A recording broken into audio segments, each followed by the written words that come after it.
what's up? We're running? Now what? I don't know what I did. I did it. No, so Wi-Fi's good, and that's what we're looking at. So Well, this is actually the thing that's live. That camera that's the live. So everything. There's no videos are playing. It's actual live now, It's right? actually live.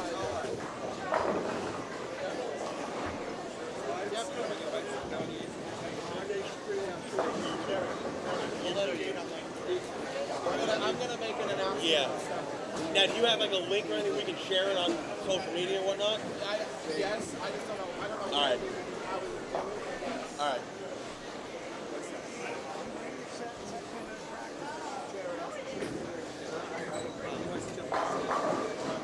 I'm in no hurry. I'm allowed in. I'm not worried about it. You know? I'm allowed behind the tape. Yeah, you got clearance. Yes. I don't have my badge.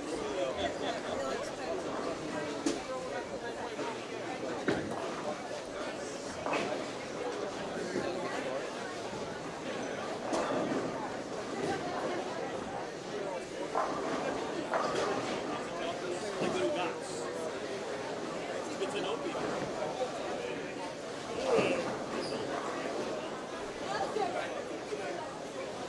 Got it connected. We're going to go live now. Please stand by.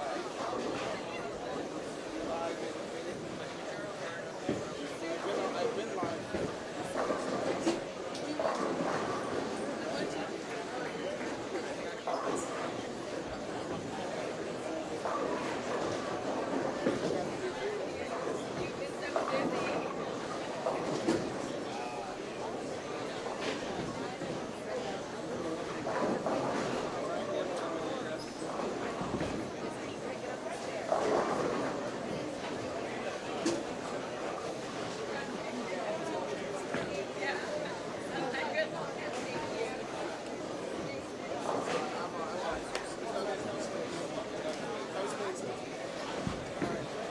Yeah, it's fine. You want to hop in? Here's a random question. They can't. There's no like. Oh, you can. Oh, nice. So can answer the question. Which headset? Which headset is the right one? I know he had like 2 or 3.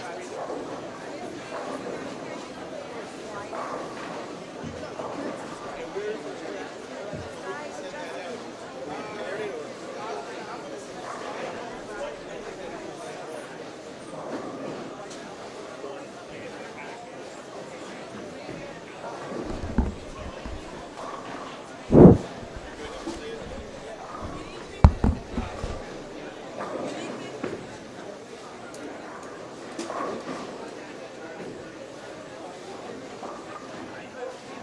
Since you don't answer my texts. That's done. Sit in. I bet you don't. There you go. I got myself in the yeah, the brackets are like $40. They're not in there.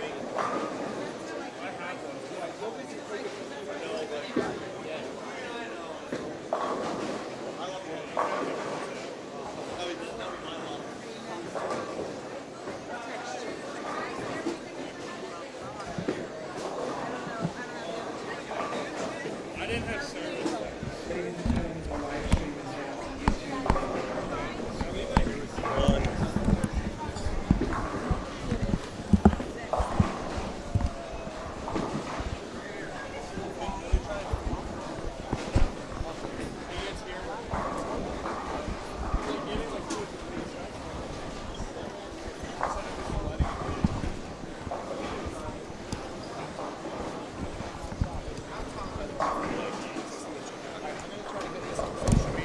Yeah, we'll send it and then we can share. I'll share it around my thing.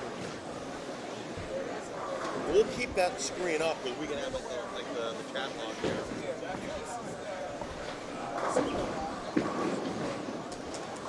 All we need is just that thing to go. Yeah.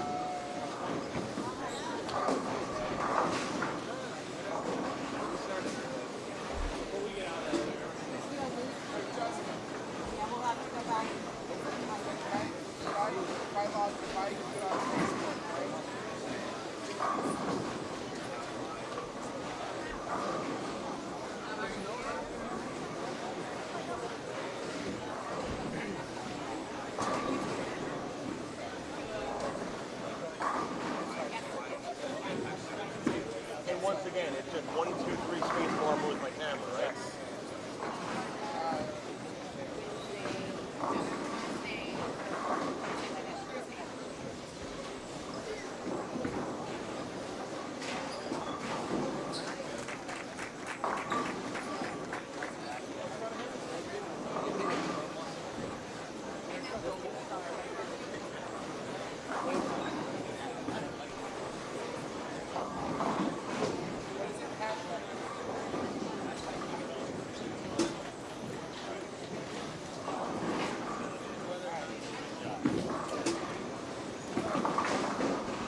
Get it posted.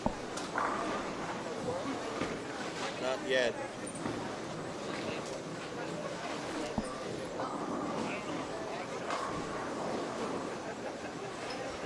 There you go.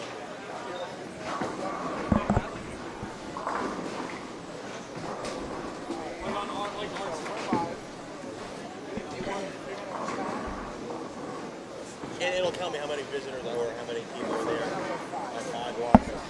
If you need me, I'll be walking around.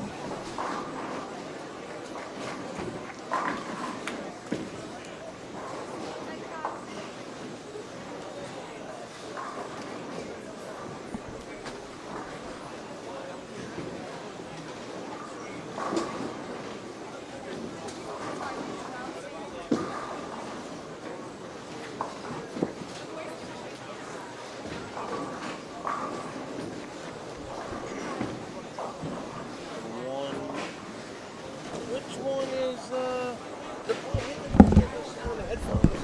He couldn't figure it out yesterday. You know, he's not going to be able to figure it out. You don't. You don't. You can't. You can't. No. That's the problem.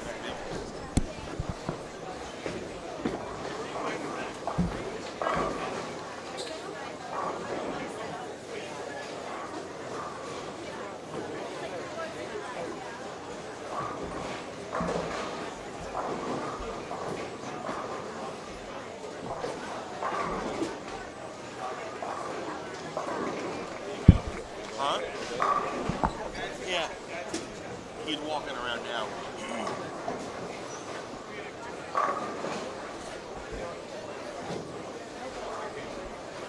Morning, Chuck. Let's have some fun today, bud. A nice Q&A in here. We're gonna have fun.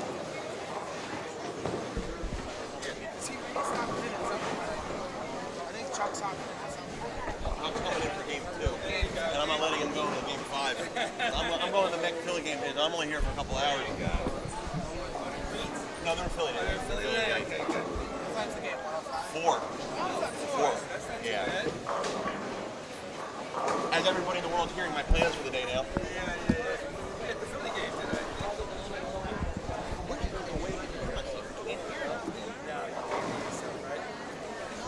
Normally, the other ones I thought you could hear who you're sitting next to. There's no sound in it. You can if somebody took a picture like you can get it. He couldn't. Just if you get it to work. No. There has to be a way to do it. When you're open, you leave it off. Exactly.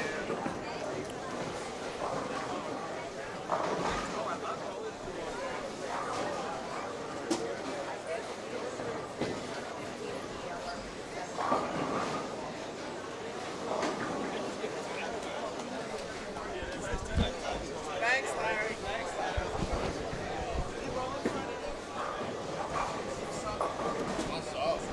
Robin's gonna bowl?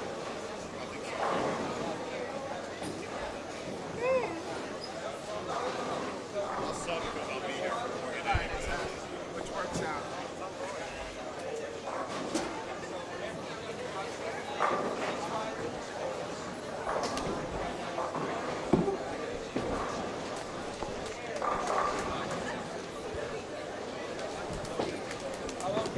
We ready to go? Ready to go? Are you watching to make sure that you can hear me? Yeah, you gotta, the levels, I'm pretty sure you gotta, the levels are on each show. No, I think that's my sound. That's what I'm thinking too. Where watch the bar. What happened? Yeah, I think that's what it is. But I want to see, he showed me, you have a second? Real quick. What letter? He's Z. Z. How do you get the sound feed, sound bars again? They're on. This is on. This is okay. That's me. That's me. Yeah. Cool. All right. Thanks, bud.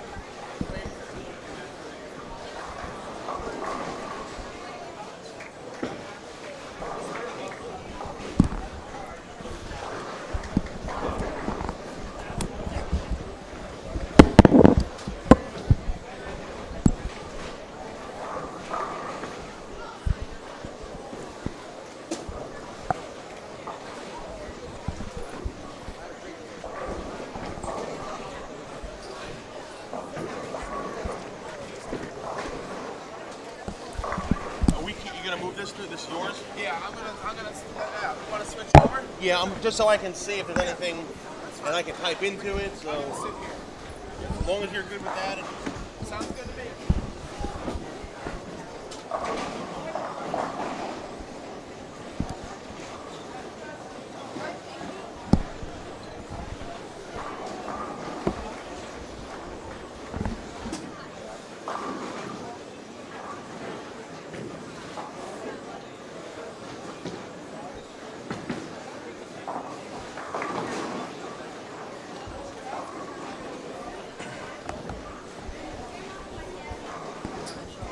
After some technical difficulties, we are finally live this morning. We are at Howell Lanes in Howell, New Jersey for the 20th annual Parker Bohn Scholarship Tournament.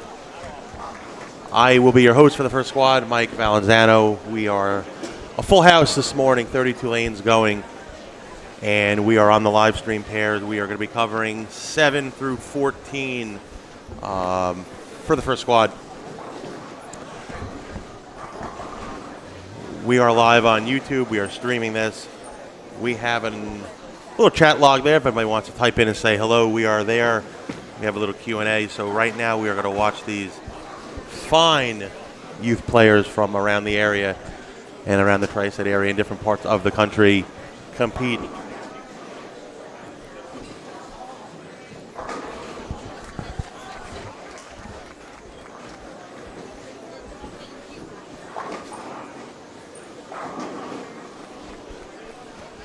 We're going to have guests popping in and out of the booth during the squad.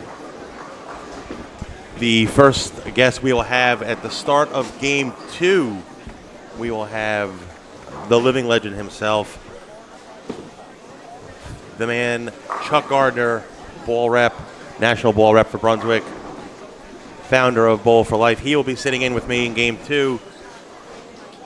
I don't know how long I'm going to keep Chuck here. I'm going to keep Chuck here for as long as I want, but Chuck will be in the booth here for Game 2, and we're going to be doing a little Q&A and breaking down the pattern and what's going on out there. And it's going to be a good time here today.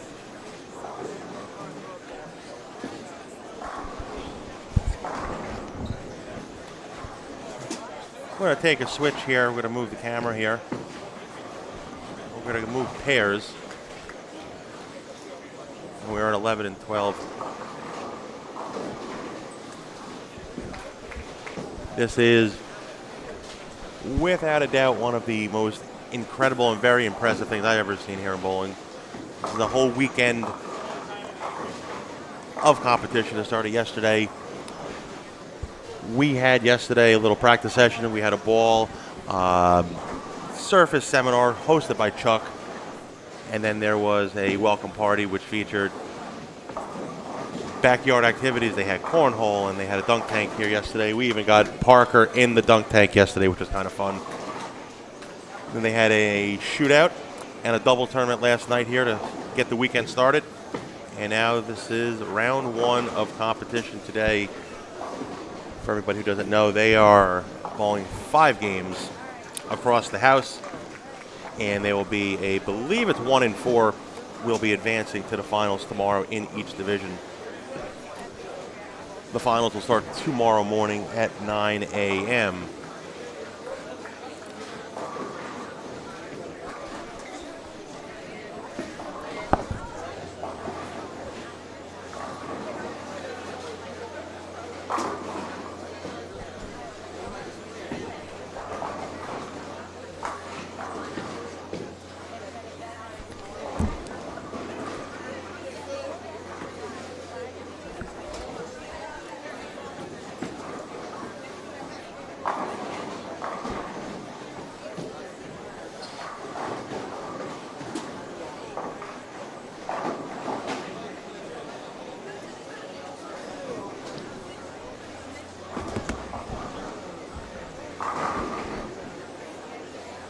a good shot there on lane 7. A lot of talented players in the building today.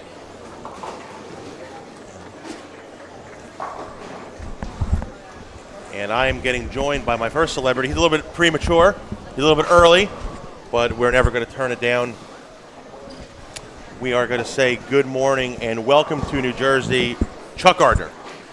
Oh, I'm not sure this is on. Oh, the problem is it is on. You just can't hear me talking in the headset. There's no volume into the headset, so Okay. we got to keep one ear out so you can hear me and I can hear you. And good morning, Chuck. How are you? I'm awesome, man. Glad to be here. It is nice to meet Chuck finally. We have finally crossed paths. It is finally great to meet Chuck Gardner and everything he has done for this tournament and for the game of bowling in general.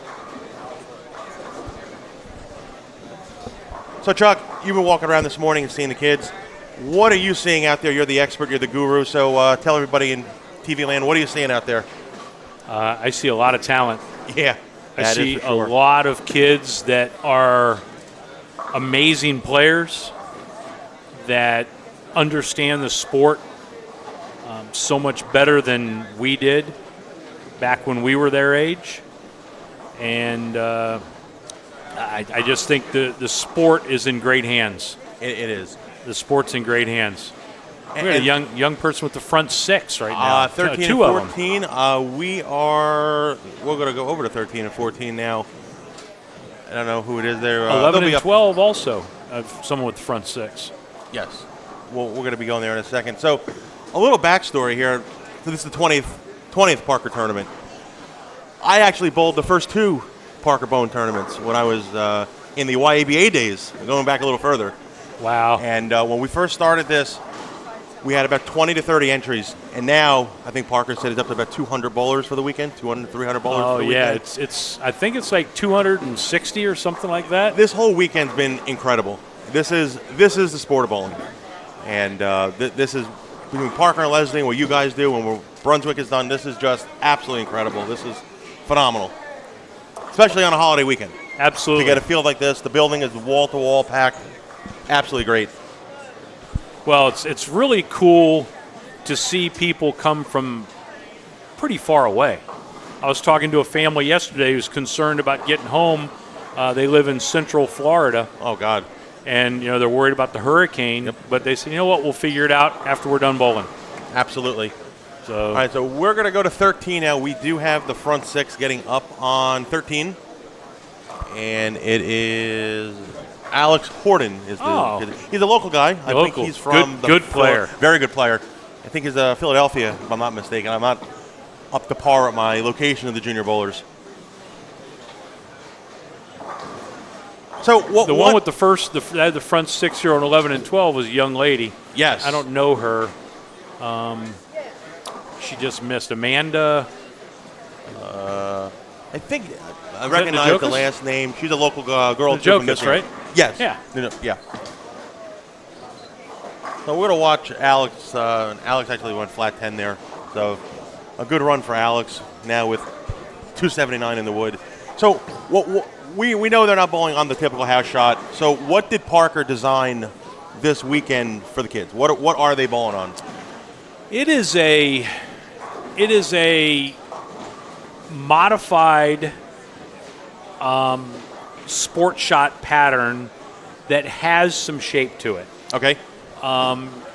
What I saw in practice yesterday and what I tried to do with the young people that I was kind of giving some input to, I tried to get them to play, between. I tried to make them set 5 up as kind of the gutter for them, and let's figure out a way to get where you got to get it through the front, whether it's 9-10 or 13-14, wherever it is, based on your rev rate and your speed.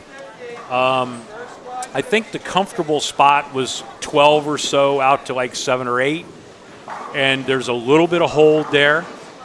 There's hook from the gutter. Yeah, the gutter is in play. The gutter's in play, but the problem with the gutter is there's no left. Yeah. So if you pinch it from there, it's going high. It's going in that direction. Yeah, it's going high. And it seems like the common trend of today's game, a lot of urethane going down the lane. We're going to move to 9 and 10. Take a look. Looks like a lot of urethane going on. Not a lot of hole, not a lot of surface. Everybody is kind of playing them straighter, which is good. And like you said, it seems like 7, 8, 9 is right around the gutter. That's going to be the gutter. But it's there. They're playable on both sides. They're not. Oh, absolutely. They're not impossible. They're not stone walled up. Still going to make a shot, and that's what Parker is adamant on for forever. And he has really strong beliefs in that. He does. That we need to give them something they can bowl on where they can get comfortable and repeat shots, and have a chance to have a medium to higher scoring environment if they bowl well. You don't want to have the shootout, but you don't want to have the absolute grind Olympics. Basically, you don't want to have that 1-to-1 flat, dirty kind of pattern for 5 games. Yeah, the kids don't enjoy it. It's not really that exciting to watch. No. But I think I think there's a place for every pattern that we bowl on in the world. There's a place for like super hard patterns. There's a place for it. But I don't think a youth tournament is the place for the place, grind Olympics. We're going to move cameras here, and we're going to check out on lane 9. This kid is talented. Anthony Nyer. Anthony Nyer. Anthony doesn't get gypped at the bottom. I'll tell you that. No, he doesn't. And it's and that was pretty good there. It's really natural. It's not helped. No. It's not. He's not. I mean, he's a big, strong kid. He's a big boy. Yeah, he's a big boy. Big, strong kid. And he comes from a bowling family. From a bowling family. Yep. He's got the genes in him. Yeah, Dad has a title on the tour. Yep. Dad was a very good bowler for a long time out there. Yes, he was. Lefty, good player. Yep. Still is. So a little bit different game than Dad has, kind of like with Parker's boys. Yeah. Yep. But Anthony's a junior team USAer. And I think he had some medals in Costa Rica. Were they at? Costa Rica, I think they were at. Costa Rica, or Panama. Panama, one of somewhere. them. Yeah. One of those nice places. Yeah. He's a super talent. He's a a super nice talent. kid, real nice kid. Knows the game, very respectable. A great representation of the country and the sport. He's about to make his way to McKendree and be part of that powerhouse there in The McKendree. O'Keefe country. Yeah. A dear friend of mine, a friend of yours, Mr. Andrew Lazarchik, a McKendree guy. So local guy, Andrew. He's won this event, and he has since graduated up to the rank of the big boys now. That was a good shot there on lane 9. What a nice shot. He got a little left and kind of opened the lane up a little bit. That was a really good shot Got there. a little softer. Yes. Let the lane do the work. Amanda just missed a single pin. Missed the 2-pin there. She's a little better than that. Yeah. So I'm a little bit about me here, Chuck. So I'm 36. I came up through the junior ranks forever. And when I bowled in juniors in college, I bowled the ranks of the Rashes, the Nathan Boers, the Bill O'Neills, the Fagans, all those guys. Now they're borderline Hall of Famers. Dan McClellan. No, I never got with Dan. No. Never got with Dan. Johnny Petraglia Jr. I lived with Johnny, with school together, high school together, all this stuff. When we bowled juniors, we never missed any spares. Always, everybody, parents, coaches, make your spares, make your spares. Seems like today, the spare game with the kids are kind of like second nature. They can throw 8, 9 strikes a game now and bowl 230. You see that when you travel around? I that do. Spares are kind of, with the youth, like, the single pins are kind of weak. Do you see that around? I do. And it's bothersome. Yeah. Because the reality is, if you're going to be the next Parker Bohn or Jason Belmonte or Bill O'Neill, your spare game better be on point. Absolutely. It better be on point, because when you're extremely special at this level, you can probably get away with not being a great spare shooter. But as you move to the next level, the ladies' tour is a prime example.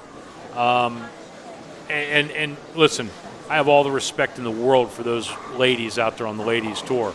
But when you look at the girls that are, say, 25, 26 and under that are on the ladies' tour,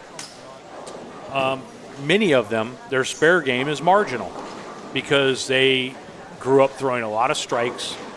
They were so much better than the players they were competing against that Nice know, spare there on 11 of the old 210. Sorry to cut you off there, That's Chuck. all right. Like seeing stuff like that. Yep.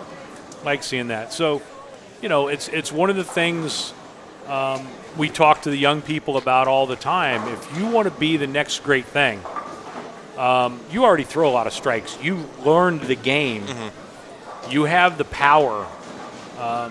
You need to learn how to make spares. Yeah. And, the greatest bowler on our planet right now is a guy named Jason Belmonte. He's And pretty good. That can't even be debated. Yeah. Best bowler on our planet.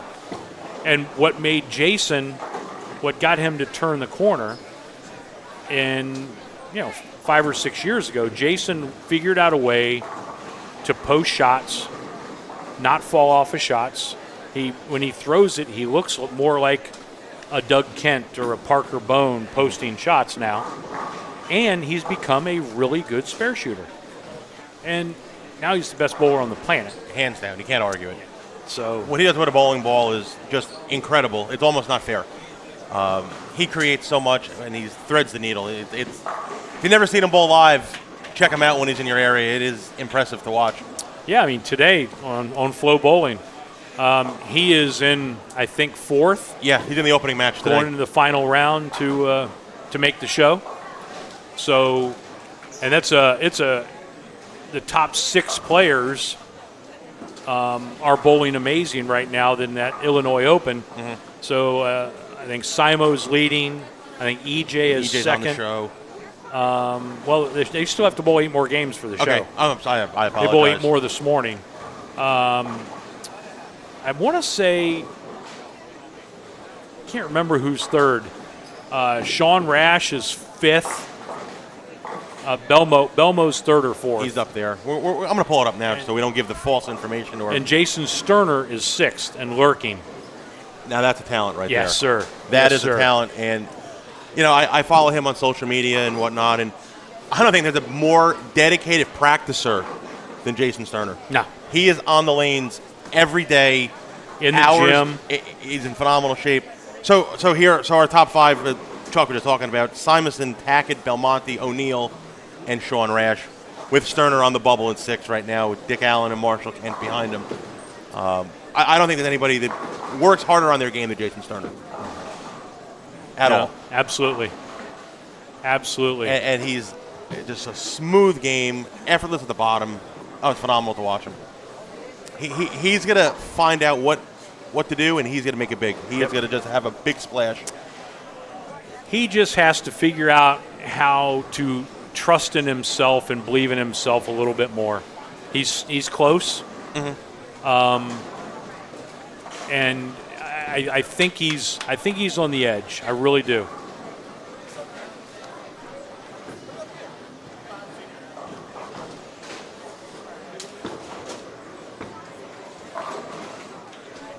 All right, so we're almost wrapping up game 1 here, and scores are kind of a little bit all over the map, which is normal for game 1 to get out of the gate, find your feet. They really are everywhere. Yeah. They really are everywhere. All right, let's go to camera 3 here. We're going to go to, it's going to be 11 and 12 again. This young lady that just threw at Laura Kurt is a very special young talent. Tell us. She is a very, very special young lady. Athletic.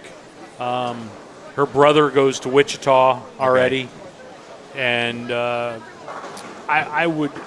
she's leaning towards following her brother to Wichita.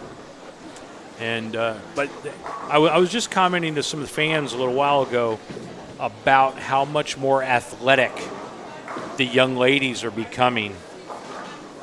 Man, these girls are athletic, strong legs, strong lower bodies. They can really get through it. Local girl from around here, Morgan Gitlitz. Yep. I mean, Great girl, great family. Yeah, she'll be on the feature pair in the next game.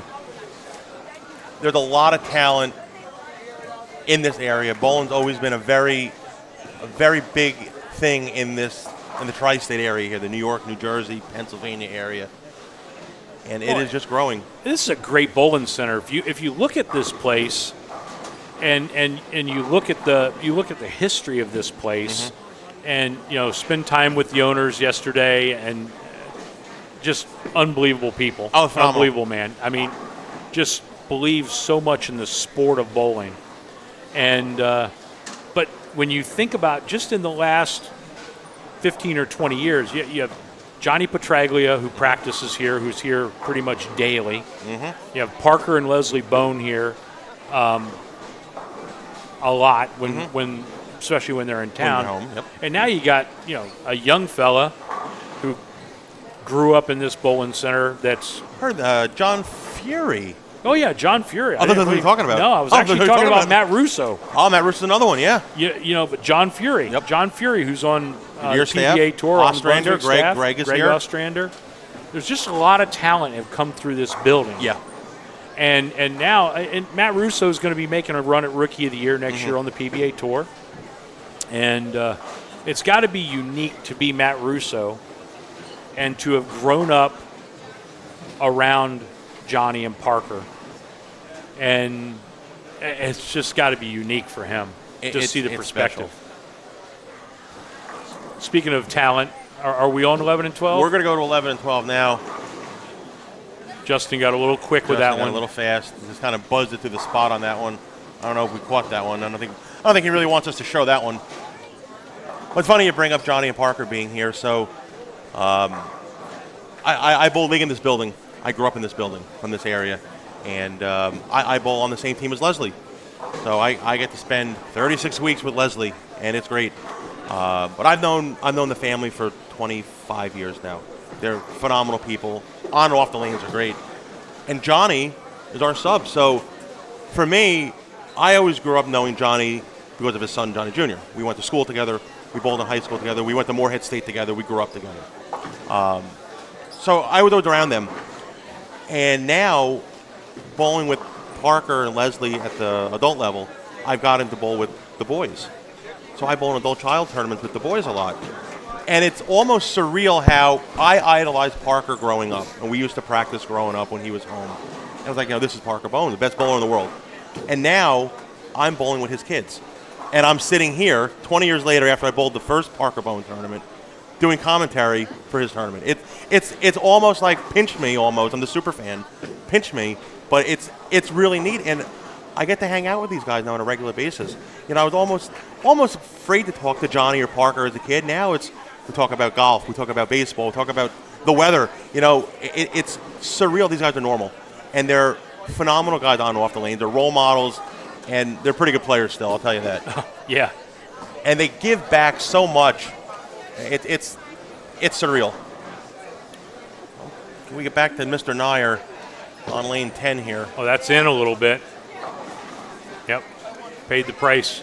Yeah. That was a okay shot, but it was in. Yeah. It was in a pinch soft, and next thing you know, you're bowling 160. Yeah.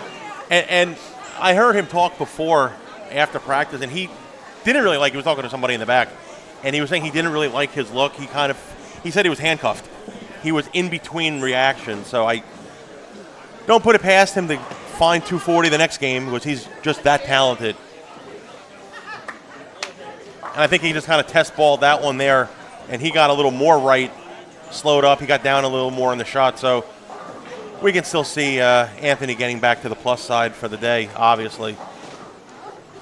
So it's 165 for Mr. Nair. Justin ended up having 186. Justin Bohn puts 186. The hole in the 10th kind of hurt him, but not a bad start. We have 223 on 7 and 8. So it's a nice mix of scores to start the day. Can't really complain. 257 down there. Alex Horton had. Alex Horton. He had the front six and did shot 257. 257 down there, correct? Now, different story for Amanda.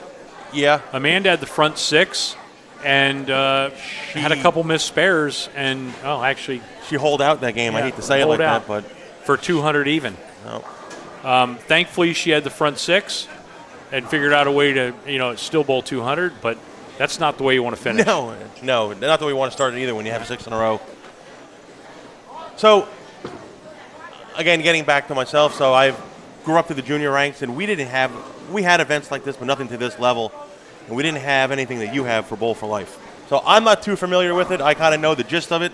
So I'm going to ask you right now, Chuck Gardner, we're at Howell Lanes. What is Bowl for Life? Bowl for Life is a charity that focuses on giving scholarships for young people to go to college. That is our number one focus. And we are very unique in the fact that we are family run, and the entire charity is funded by my family. Okay. So every dime that gets raised, when we sell a $15 T-shirt, that whole $15 goes in the Bowl for Life Foundation. All $15. So all of the merchandise, I pay for all the merchandise personally, and all the sponsors we get. So every dime that comes into the foundation gets given away in a scholarship. Every dime. That's fantastic. We don't even take out for postage. There's nothing that goes out of that foundation. There's no fees in this at None. all. Zero. Not one. And it was interesting. We were at an event in Minnesota a few months ago, and this young man who is an accountant came over to my wife to talk to my wife, and my wife is an accountant. Okay. Came over to my wife and said, it's impossible for you guys to do what you're doing. My wife said, what are you talking about? He goes, well, you can't sustain that. And my wife went, we can. And we work hard. Yeah. And this is our mission. We want to give every dime to the charity. So from a tax perspective, it's a 501(c)(3). Every penny gets given out. We're going to give over $60,000 this year in scholarships. It's incredible. And we're actually hosting a tournament in November. There's still 16 openings. And that's going to be down by you in the Carolinas? Yep, it's going to be in I the think Carolinas. You're in the Carolinas, right? Yep. It's going to be it's just west of Charlotte, a place called Gastonia. Okay. It's George Pappas Liberty Lanes in Gastonia. Yep. They have a stop there. Yep. Absolutely. And so we're hosting that. That's going to be our first tournament, and it's an event. Yeah. I mean, we're going to have a great day. Kind of like what this is here. Yep. We're going to have live music Friday nights. We're not going to have a lot of bowling on Friday night. Parker and Leslie do, the eliminators and the doubles and the shootouts and all that stuff. It's unbelievable how cool that is. We're going to go about it a little differently. Friday is going to be a practice session, just like we had here. And then we're going to have a seminar, and we're really fortunate to have 5 PBA stars, or 4 PBA and 1 PWBA star coming to the event. Parker Bohn will be there. He's pretty good. He's pretty good. Yeah. Kelly Kulik, who isn't bad. She went to my alma mater. We went to college together. I was just going to ask you a minute ago, who's the best bowler ever to come out of Morehead State? It's Kelly Kulik. Yeah, it's Kelly, right? Absolutely. I mean, even though... And you kind of put 2 and 2 together, where I went to college? Yeah. Yeah. It's Kelly's pretty good. Kelly's pretty Local good. girl, pretty good. Yeah. And then we're also going to have Rhino Page. He's pretty good. Yeah. Jason Sterner and Connor Pickford. Okay. So we have 5 champions, and we're going to do a little seminar, a meet and greet with the kids between practice sessions, because we're going to bowl in 3 different patterns. Okay. So, and then Friday night, we're going to have a party. Yeah. We're going to have a big, huge tent outside like they had here. We're going to have cornhole. We're going to Nice. face painting. We're going to have it's a couple days after Halloween. Okay. So we're going to have a Halloween costume contest, and we're encouraging the kids to come dressed in the Halloween costumes, and we're going to give away scholarships. Best costume Best costumes, scholarship. absolutely. And we're going to have live music all night by a gentleman who's a Carolina kid who was on The Voice. Okay. His name's Brandon Davidson, super talented musician. Him and a couple of his buddies, they're going to have live music the entire night. And then we start on Saturday morning with the event. And what's your format? Format is super simple. Everybody bowls all the games. Okay. So we're going to bowl 5 games on pattern 1, 5 games on pattern 2, all on Saturday. Then on Sunday morning, we're going to come back and bowl 5 more games on pattern 3. So when at the end, it's total score. There's no finals. There's no cut. It's a total score tournament. So 15 games. The leader, we only have 4 divisions. Mm-hmm. We have U15 boys and girls and U20 boys and girls. That's it. That's it. We have to keep it simple. Walk before you run, right? Yeah, we've got to walk before we can run. That's so fantastic. we're excited about it, and we're going to give away $20,000 in scholarship money. $20,000. We have some great sponsors that are helping. Obviously, can't do it without them. Absolutely. And every kid that signs up gets with their sign up, it's $200. $200, you're bowling for $20,000. You're bowling 15 games. And you're getting a Vapor Zone solid when you sign up. Can't go wrong with that. So you're getting a $200 bowling ball right for your there. $200. And what's really cool is the kids, when they register on Friday, Okay. they get their goodie bag. We got some really cool stuff going in the goodie bag. All the kids get a goodie bag. And when they go outside, they go outside to get their bowling ball. And they go outside to the PBA tour truck. Oh, they're going on the truck. They're going on the truck. That's an to get their experience within ball. itself right there. So That's a pretty cool thing. It's cool. Yeah. We're really excited to be able to do that. Have the PBA tour truck there. Keith will be there, the head of the truck. Yep. And now we're not going to drill the balls on the truck.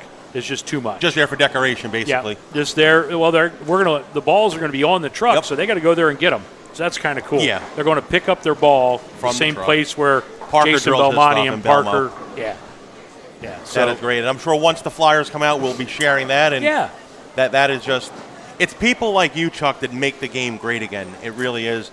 The bowling's taking a bad rep with, a lot of the corporations that are coming in, but it's people like you, it's owners like Neil and Charlie at Howell Lanes here, that really want to save the sport. Absolutely. And you do it out of the goodness of your heart, and that's what makes this game so great. And it's people like you that just give back, give back, give back, and that's what it's all about. Well, you know what? I learned it. It's kind of your nature if you're that kind of person. Mm-hmm. But when you get to spend time around, I've got to spend time around some pretty classy people in my life. I've been around Parker and Johnny for way more years than either one of us would like to mention. And Oops. I don't know if we saw that. That was a 4-9 on lane 9. The player threw it in the gutter. The ball bounced out of the pit and took the 4-pin out from the back. Pretty amazing. It's going to be 8 out, but it was still a pretty cool trick shot. Sorry about that. But I also got to spend time with Dick Weber back in the day. So, wow, that's like... Yeah, it's surreal. You're learning from people like that.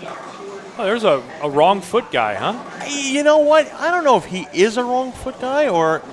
It's just unique. It's a unique finish. Yes. Wow. So I'll ask you this, Chuck. So I'm a little bit of a historian of bowling, I just want to call it.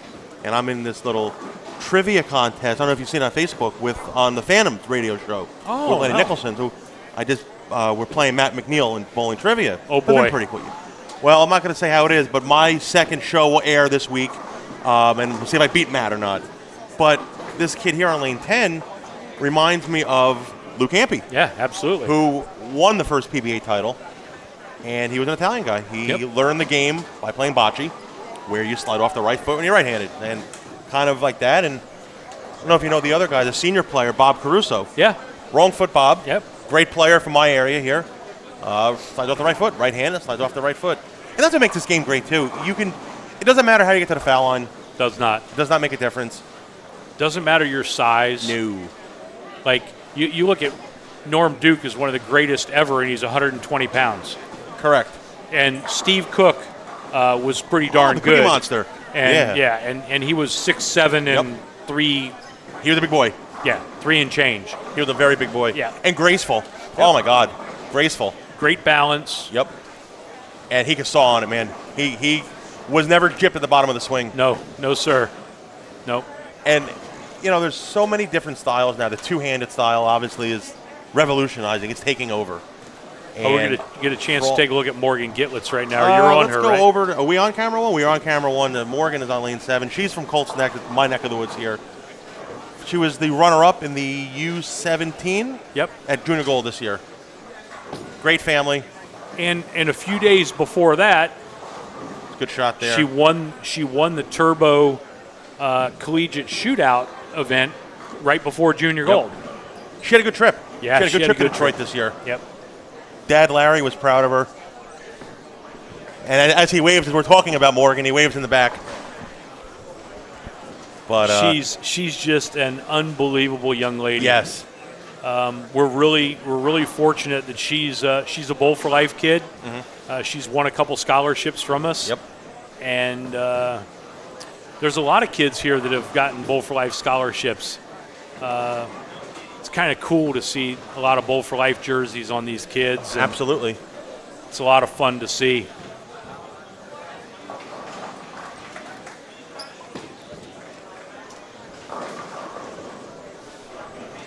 And if we look on 5 and 6, Kai Struthers, I'm sure we all know who he is. Yep. He'll be he's on the feature pair there.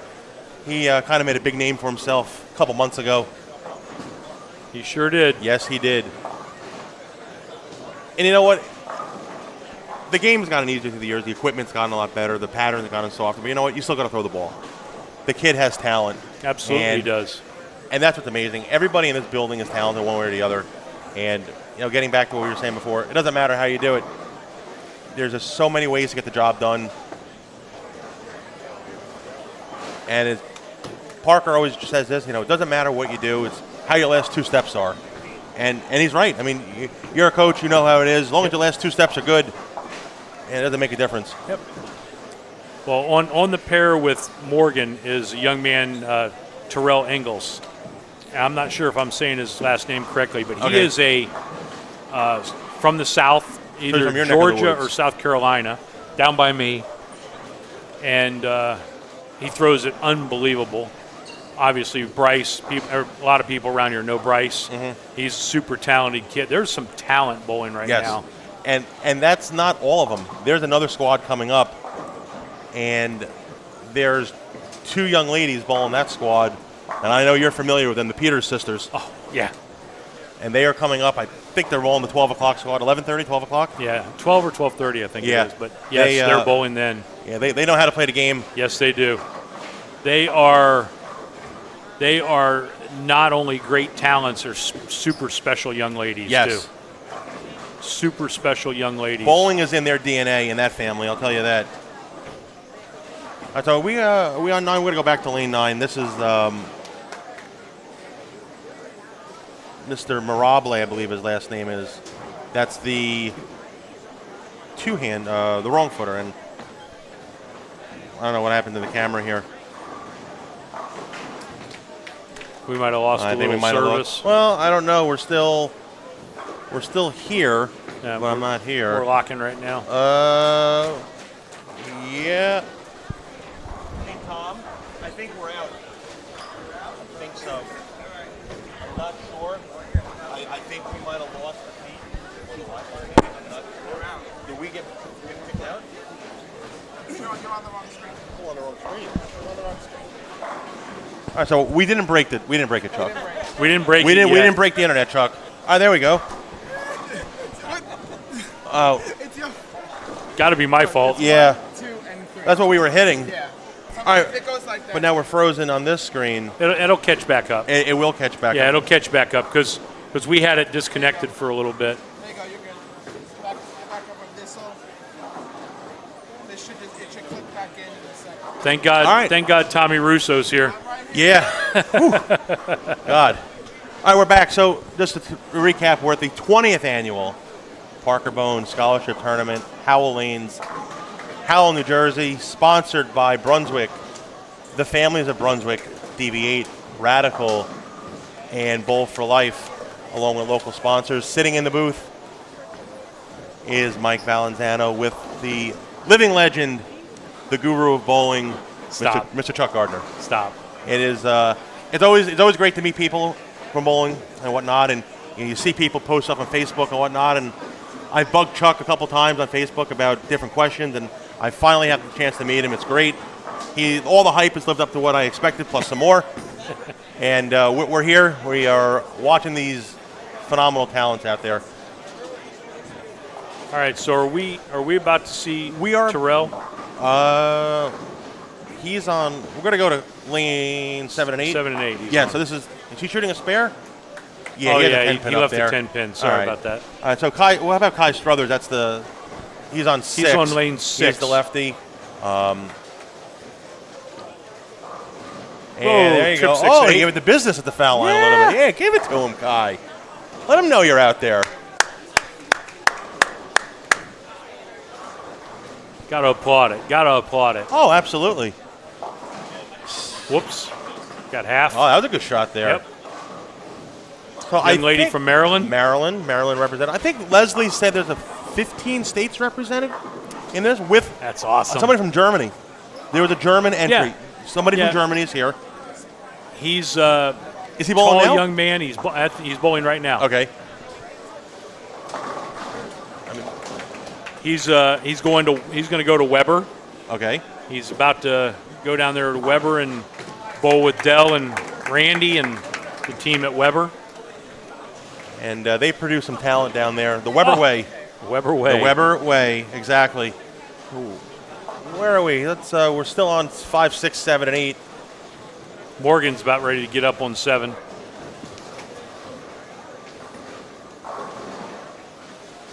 All right. So anybody watching the live feed on YouTube, any questions or not, we can. We'll do a Q&A. You can type into the chat log there. Chuck. Nobody wants to hear my opinion. Nobody wants to hear my answer. So Chuck Gardner will take all questions. Well, He'll a lot answer of them any probably and don't all want to hear questions. mine either. They don't want to hear my answers either. One of the hardest things is the brutal honesty you have to give people. Good shot from Oh, Morgan. Come solid on now. 8. That's a pretty good pitch there from That Morgan. was really good. Paid the price, but it's a makeable. Yep. You got to think of the positives. Yeah, if you have any questions, we'd be more than happy to answer We are them. here, and Chuck can talk about equipment stuff. I know Brunswick has some new stuff that just got out, so he can answer any questions or advice for anybody watching that's bowling later on today. There's a two-hander on lane 5 who just got all over it and threw the 4-pin across the deck for a double. It's so neat. So now to see. we're gonna go. I'm gonna go to move the camera to lane 9. This is Mr. Mirable. This is the one with the. We can't tell if it's a two-hander. I'm sorry, off the wrong foot, and I lost the camera again. Why are we losing the camera here? We want to. Oh, You we gotta want to go use to these. I'm hitting the wrong button. That's what it is. There we go. So he's up on lane 9, but we can't tell if he slides off the right foot. I don't He does. know. He's really on the right foot, It is and on then, the- and and then he- steps later. Yeah. All right, good shot there. All right, now your boy Terrell. Terrell. Yes. So Terrell's up on 7. We're gonna hit 1. There we go.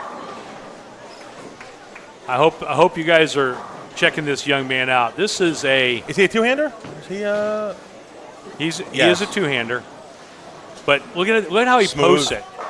Look at that. That's he split the 8-9. Yeah. Yeah. He missed that single pin, and he wasn't very happy with himself after missing the single pin.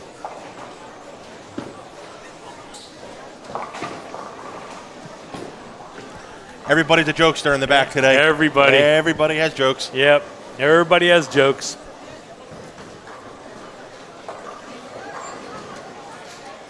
And we're seeing Kai on 6. Whoops. Ooh.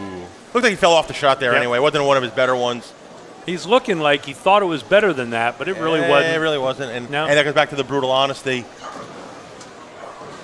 And I'm sure you see that a lot. People throw a bad shot. You can tell off their hand it's bad, or they fall off, and they stand there like, oh, why did that to get 7? Well, you didn't throw it very good. Right. You fell off it, and you got to look there, it wasn't your best one. And that's probably the hardest part of your job is the honesty. and being- Absolutely. Absolutely. It's definitely the hardest part. It's so different being on the men's tour and the ladies tour and the senior tour, because I'm on all 3. And the difference on the ladies tour, the ladies are way more prone to blame themselves a lot for even when it's really wasn't that bad a shot, and they probably need to get out of that ball. their thought process is, man, I could throw it better. I could make a better shot. And on the men's tour, if it's like in the right zone somewhat, it's like, I got to get out of this ball. The ball's terrible. The ball stinks. Yeah. It's like, well, it would be better if you slid on the same foot instead of both feet at the same time, or some of those other things that you might have done on that shot. So let's ask this then. So you're on the ladies tour a lot, and I know you know everybody out there. So your opinion, the most talented woman bowler in the world. We said Belmo is the most talented bowler on the planet. Who is the most talented female bowler on the planet then, if you had to pick one? And I'm going to give you my answer when you're done with yours. Well,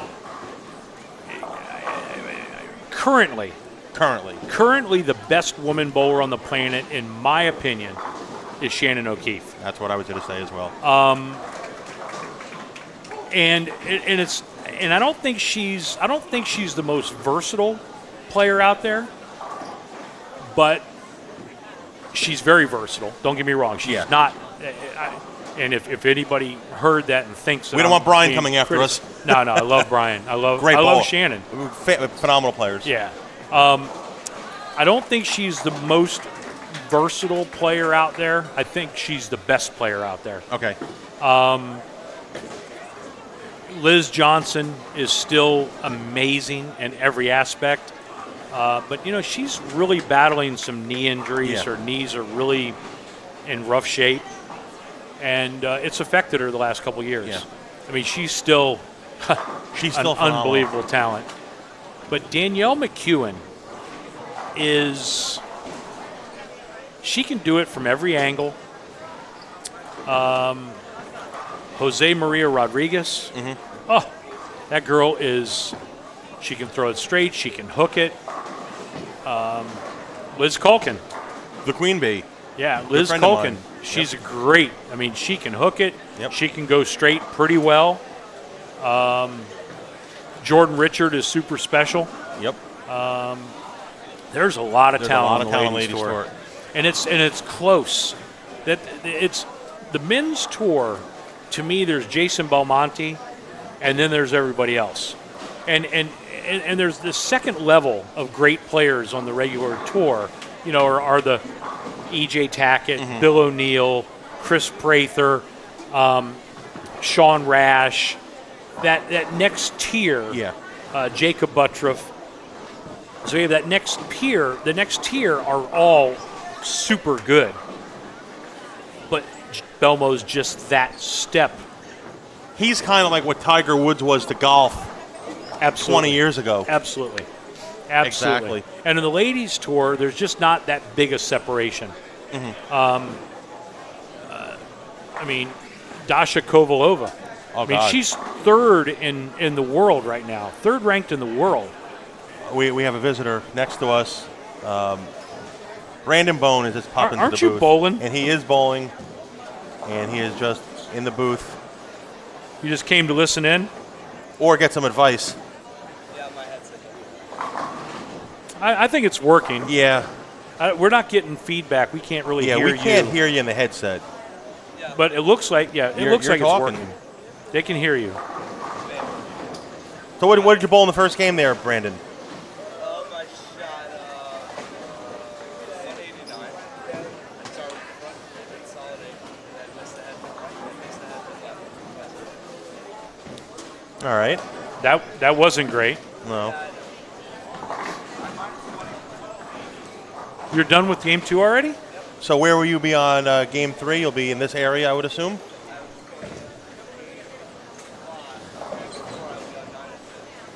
All right, Where are you next game? 3 and 4. All right. He'll be here. We'll for be able game to get 4. him. Yeah, We'll be able to we see get him. So Tynell here on a double.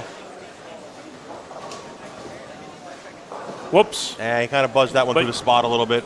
But you see that though, Yeah. he lost his momentum He lost his a little balance. bit, And he knew it. Fell off balance a little bit, and obviously the ball didn't do what it's supposed to do. He's very frustrated with that shot. And he knows it. So our their question coming in, it is a 5-game qualifying block today. It is 5 games, and I think it's 1 and 4 in each division will advance to tomorrow. So that is the answer.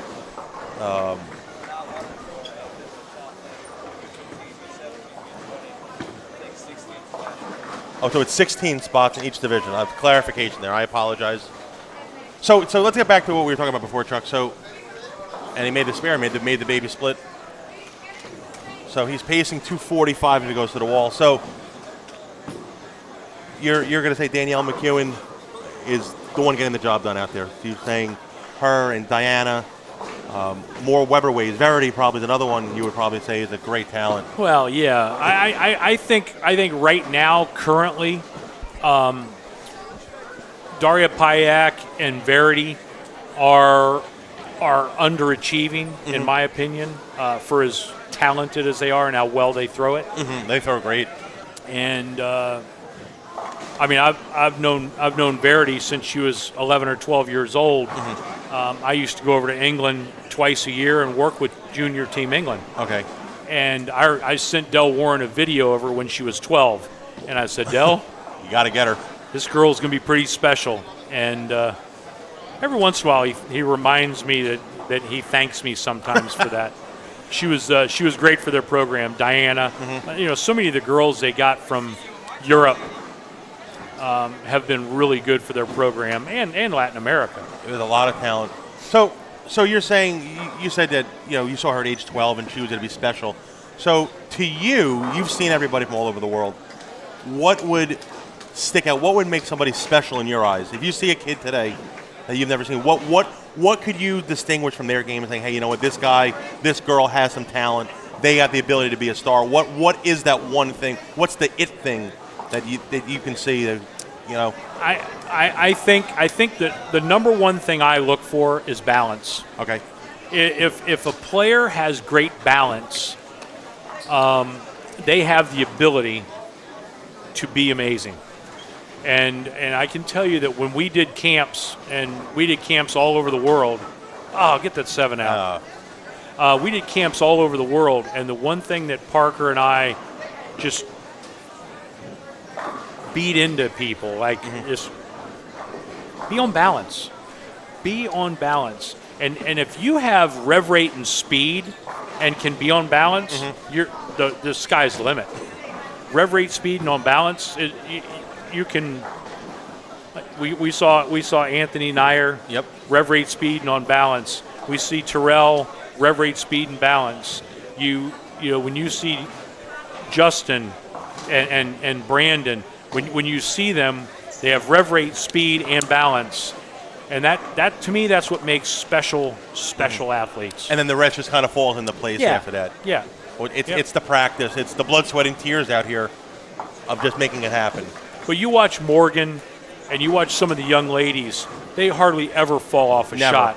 They're just rock solid. Morgan doesn't have a lot of rev rate. But, I think she's a special enough talent that she doesn't need a lot of rev rate. Liz Johnson, greatest of all time in ladies' history, didn't have a lot of rev rate. No. And she was special enough because she did it just by being accurate and hardly ever falling off balance. But, I mean, we have Terrell in our picture here again. Yeah, he's on lane 8 now. I mean, it's special. Look at that. Look at that balance.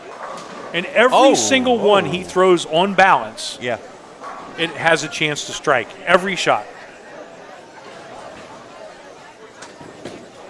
Every single shot he throws that he stays on balance, he has a chance to strike. Every one. So there you have it. Stay on balance. That is the biggest key for today's game. Stay on balance. Post a shot to the balls past the arrows.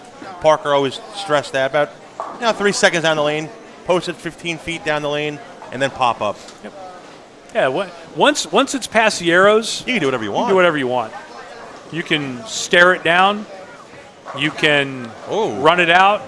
You can be like Bryce and be super animated. Like, Bryce is an animated kid. Is he from your neck of the woods, too? Bryce is from Carolinas, right? Ohio? Huh? He's got a special talent. Absolutely he does. And by the way, he believes in himself too. He believes in himself. And I think that's kind of unique. But how old is Bryce? Probably 16? 16 or 17. And he's been around a while. and he's been bowling big events for a while. And if you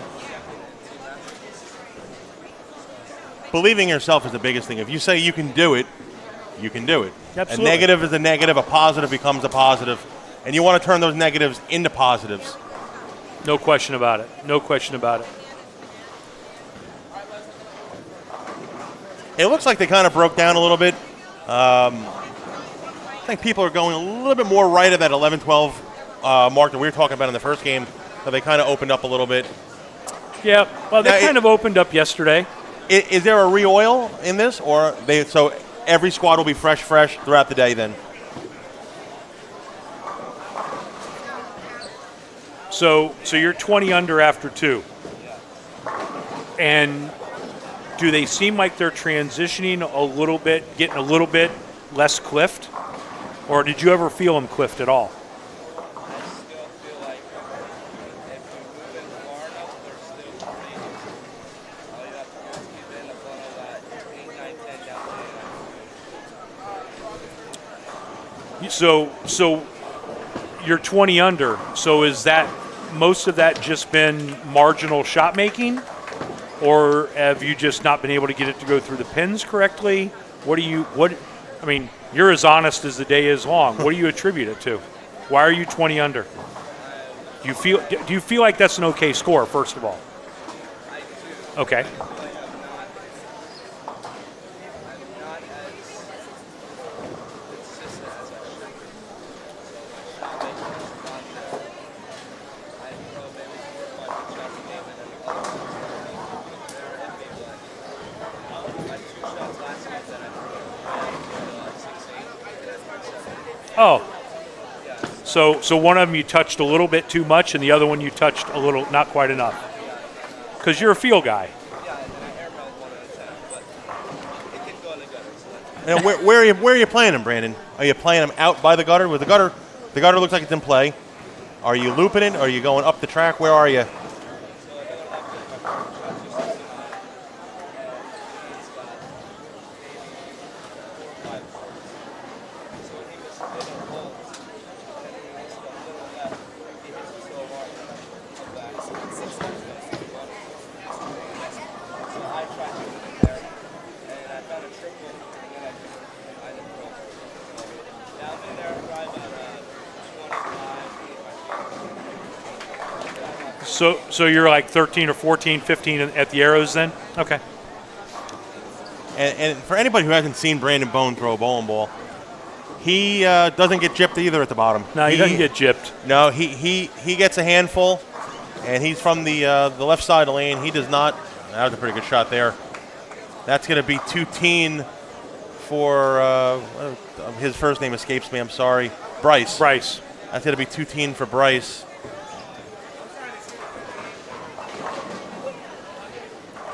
So what do you think? Who's got the front 9 here? Have I missed that? And Oh, it's a blind bowler. Okay. yeah, and that the same guy bowled 300 the first game. Oh, so, did he? So he has a chance to be 200 over after two, Chuck. Well, Terrell or somebody told me this morning they were going to bowl 600 over for 5. Their look was so good. That's pretty hard to do, right? 600 over for 5? And actually, as you said that, a friend of mine listening to live feed just texted me, who has the front 9? Yeah. That would be the blind. The That's blind a bowler blind has bowler. the front 9. All right, so our bad. It happens. Morgan up on lane Morgan 8. is up on 8. That's that- in a little bit. That's Yeah. It looks like she switched balls. She went to some surface. I'm interested. That's interesting. It looks like she balled up to a bigger ball Yeah. with more surface on it. And the last 2 frames didn't work out very well. She made the No. split last frame. She's not going to make this one. No. So she's going to have 160 and change, a low 160 this game. Yeah, 160 if she gets 2. Whoa, there's one in the man road. overboard on the left there on lane 12. So here's another one for you, Chuck. And You bowled doubles with who, Jason? That's right, you bowled with Anthony last night. No? Did he bowl okay? So let's give Chuck another question here. So as you travel the world and you rep everybody, excuse me. So Morgan kind of struggled this game with her carry, a lot of flat sevens. She doesn't have a big rev rate, so the flat seven. When would you say to her, you know what, I think you may want to ball up, get something else in your hand, get to the pins a little better? That's a good shot there. Oh, and he's coming off the lane giving it the business. When would you he tell? does. He does. And that's good. That's great for the sport. Great for it. When would you tell a bowler, hey, you know what, I think you're in the right zone, but I think you got the wrong piece in your hand? Or you may want to put something with a little surface in your hand. When would you tell a bowler, what's the first sign of, hey, I need to put a ball in my hand? Well, to me, the first sign you got to decide whether the ball is burning up or it's not picking up. And in all honesty, I think her ball wasn't picking up on the pair. So my belief is I would have just probably moved right and rolled it a little bit more. And then, and if that didn't work on the fill ball, I'd like to see her throw a different ball. I think going to it in the ninth frame probably wasn't the best idea. Yeah. Because she could have finished open. She made a split in the ninth and then big forward in the 10th. Yeah. And it could have been really worse. So when you have control of the pocket, which she pretty much did. If you look at her first frame, she threw it in the gutter. Happens. But the rest of the game, she was close. She had 4-9 counts, a bad shot on the 5 count, and she struck. So she had control of the pocket. It's 240 there. 2L for 245. And getting back to Morgan, she didn't miss a spare. She made everything. I mean, she went open 6 to start the game fine. That could have been a test ball, whatever it is. But she had every makeable. She made every makeable. Yeah. And so she's cruising along bowling 190. Yep. And then just bad. Makes the ball change and bowls 160.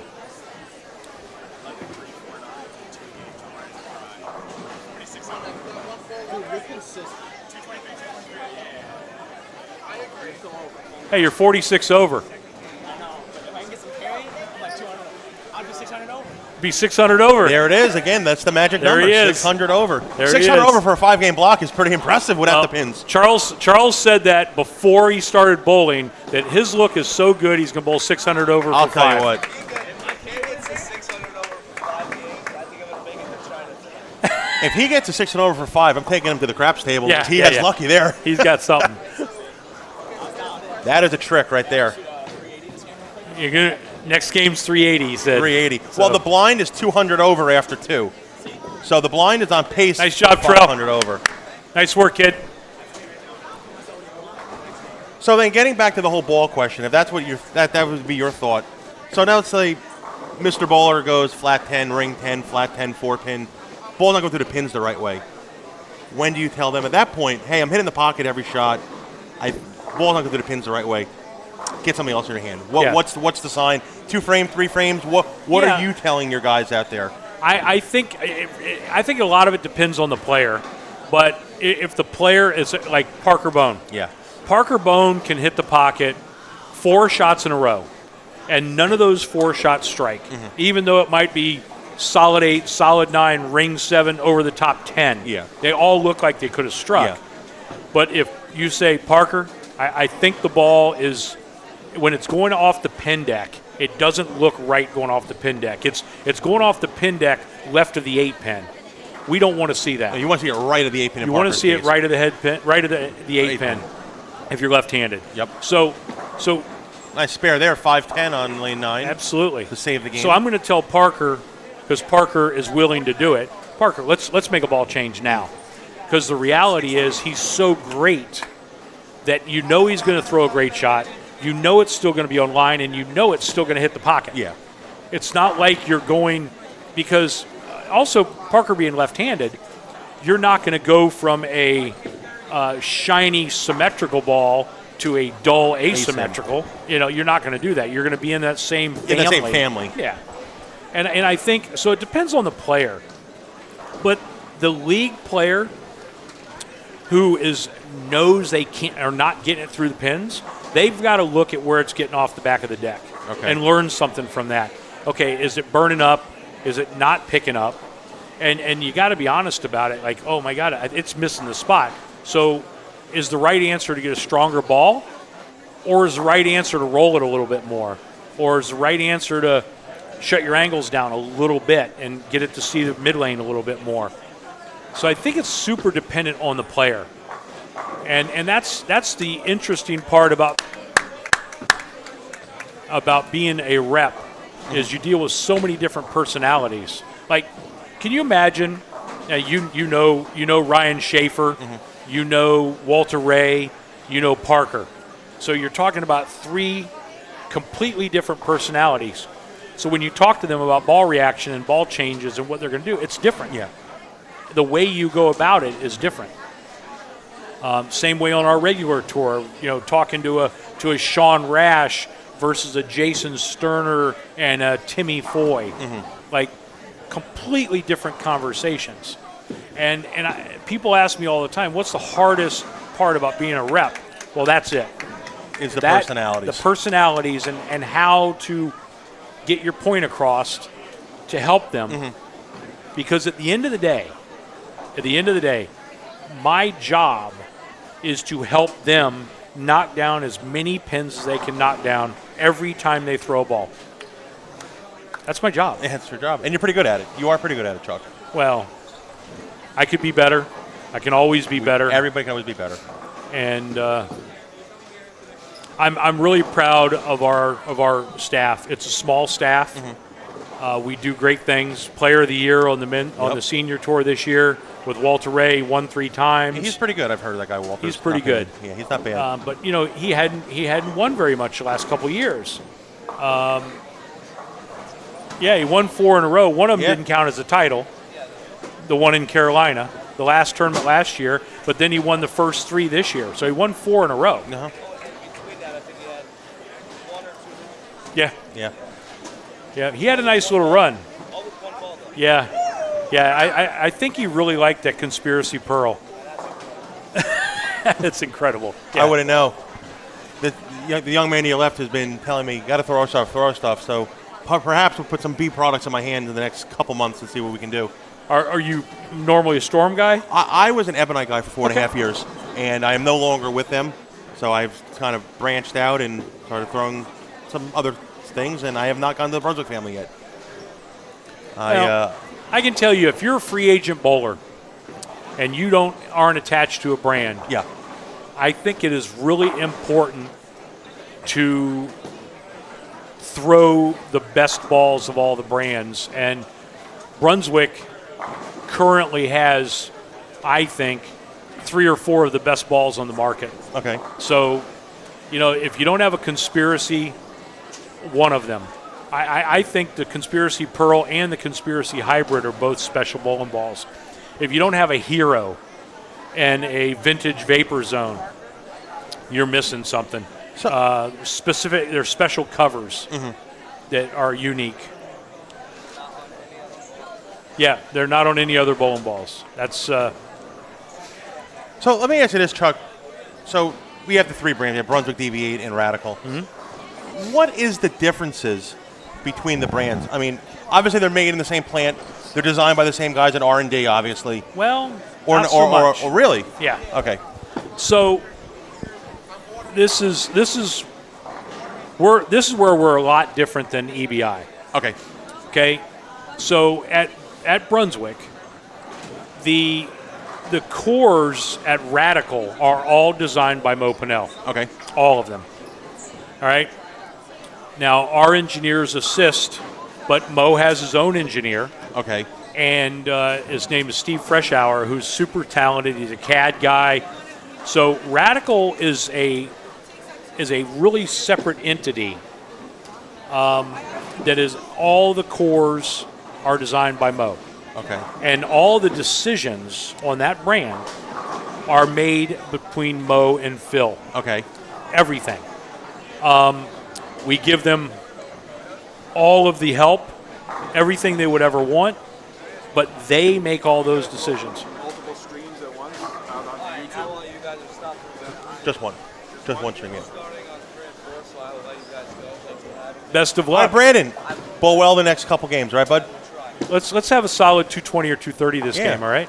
You got the name. You gotta live up to the name here, Brandon. I'll try. All right, Brandon Bohn checking out. All right, so And, so let's and get back to your- so the Deviate brand is designed to be a more, not that there's not a complete line at Deviate. There is a complete line at Deviate. But the Deviate brand is prone to be a little bit more skid flippy. Okay.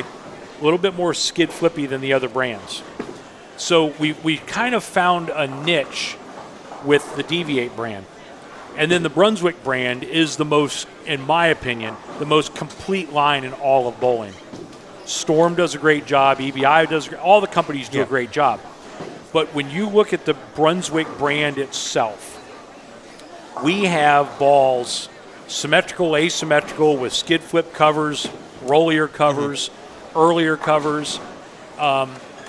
The number one cover that they use on the Radical brand, there's not a lot of Brunswick balls that use that cover. Okay. And not a lot of Deviate balls that use their ace cover. Their ace cover on the Radical side is a more rolly cover Okay. that is not prone to skid flip. Now, with that in mind, when you look at the Zing, That's the new one by Radical. That's that pink and blue one. that ball is very skid flippy for a ball with some surface on Is it. that asymmetrical? That's Asymmetrical. Okay. It is the Katana core.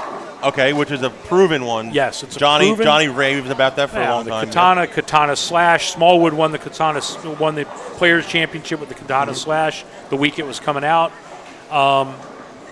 But that cover that's on that ball, that's on the Katana Slash, that's on the original Katana, the same cover base. Obviously, different additives. So if you look at the Katana versus the Katana Slash, they're a completely different bowling ball, different characteristics, but the base cover is the same. So it's the beauty of what our guys, Billy and the whole team there, can do with the additive packages. They can add a little bit more of go long juice and make the same cover go 5 or 6 feet longer before it transitions. Or you can put less go long juice and make it Yeah, a little earlier, sooner. even though it's the exact same base. Yeah. So, but we have multiple bases. We have 6 or 7 different, completely different bases that we have access and use, which makes us a little bit unique. Yeah. So that there is a huge difference between the brands, and the brands are set up. They're not set up to so much work with the other brand. They're actually set up to stand on their own 2 feet. Okay. So it's a little different It's than unique. some of the other brands. It is unique. And listen, there's fun. There's like a little competition. You know, I mean, Radical is one of the fastest growing ball companies. Even though it's still a small brand, it's growing. And it's growing at a pretty rapid clip. And those guys have done a great job. And, you know, we've seen a lot of success with the Radical balls over the last few years. So it's kind of like Moe's baby, basically. Yep. And Phil is the president of Radical.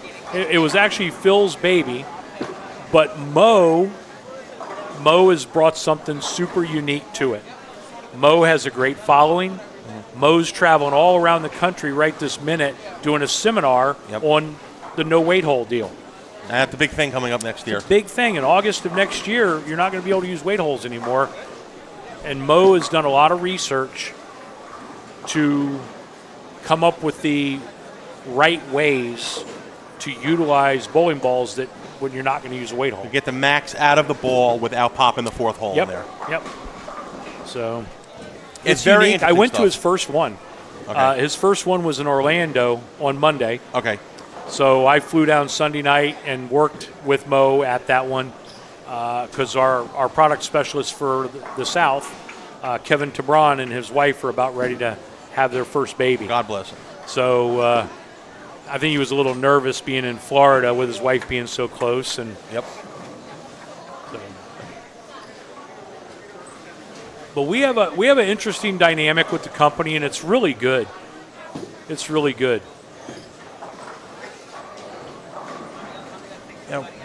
I would say if you're a free agent and you can throw all the brands, there's 1 or 2 balls from each of the 3 brands that should be in your bag.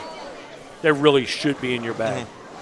Like Deviate, I can't imagine anybody who bowls that's not attached to a brand not wanting to own a Turmoil 2 Solid. Okay. It is by far, in my opinion, the best bowling ball on the market for the money.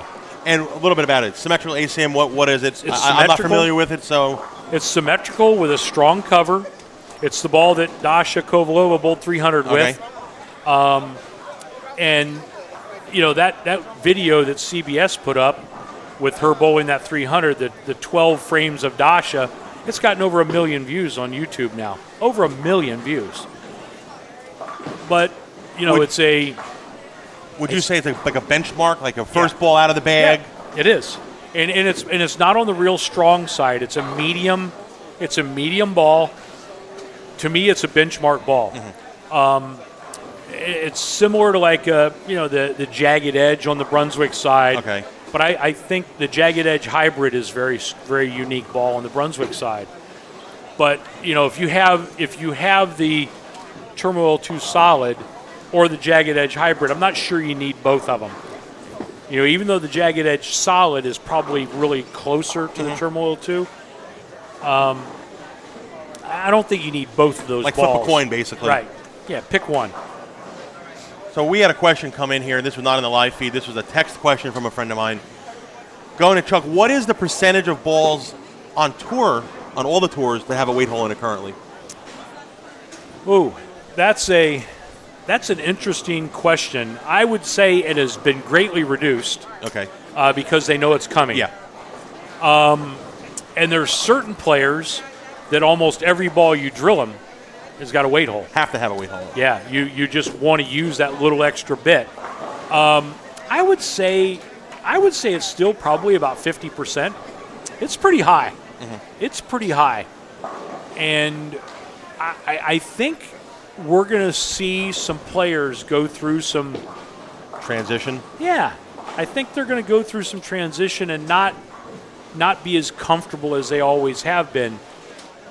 And listen, this no weight hole thing, it's real. It's going to happen. And August of 2020, they're no longer legal. And they're not grandfathered in. No. So you can't throw a ball with a weight hole August of 2020.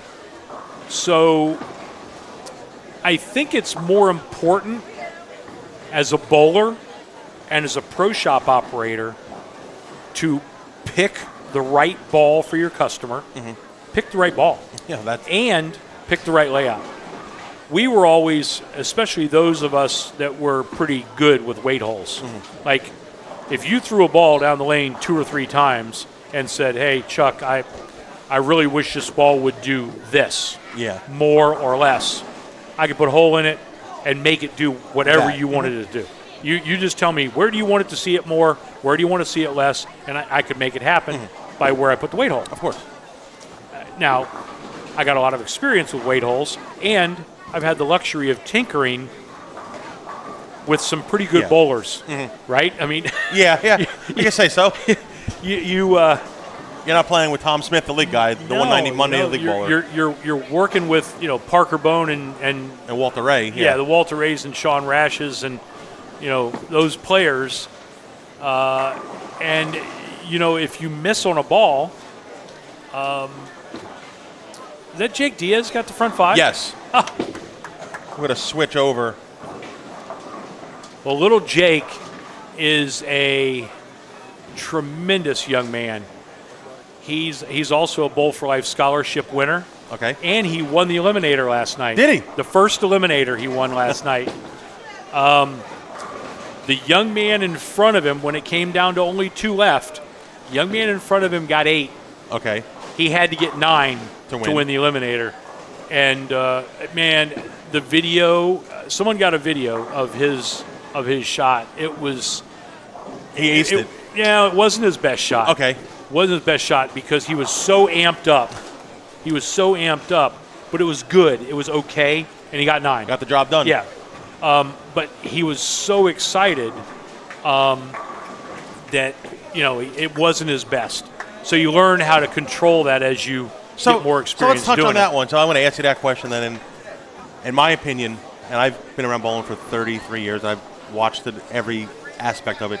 My opinion, the greatest pressure bowler to ever put a pair of shoes on, Mike Albee. Oh, If you needed to hit a double, you could pencil it in for Albee. There was nobody better than Mike in the 10th. What would you tell a Jake Diaz in the next spot of, how to control your motion when you need it? your C? Well, and you always get amped up. The blood's going. Your adrenaline's flowing. You know you need it. What do you do? Now here he is right now up on lane 12 with the front 5. And that is get out of Half there. 10. All right, good run. Pretty good shot. Not bad. So what are you going to tell somebody? Hey, listen, I need a double. How do you tell somebody to become Albee in the 10th? I think it starts with how you practice. Okay. I tell players all the time, and if you watch the greats in every sport, they have a pre-shot routine that is foolproof. And I try to get people to put themselves in a position where every shot is a repetition from start to finish. They get to the ball return the same way. They wipe their ball off the same way every time. They clean their shoe the same way every time. They take the same amount of deep breaths so that each shot, and I preach this to our players, each shot becomes a separate event. Okay, so the event is that shot. So if you take that event or that shot and make it an event in its own, you don't think about the fact that you're on a 5-bagger or a 7-bagger or this is one for the win. You think more about, this is my event. I need to get up. I need to set my feet. I need to take that extra deep breath. I need to take the same deep breath I do every time. Don't take more time when you need one. Do not do that. Don't balk when you need one. Get your body, take your breath, and go.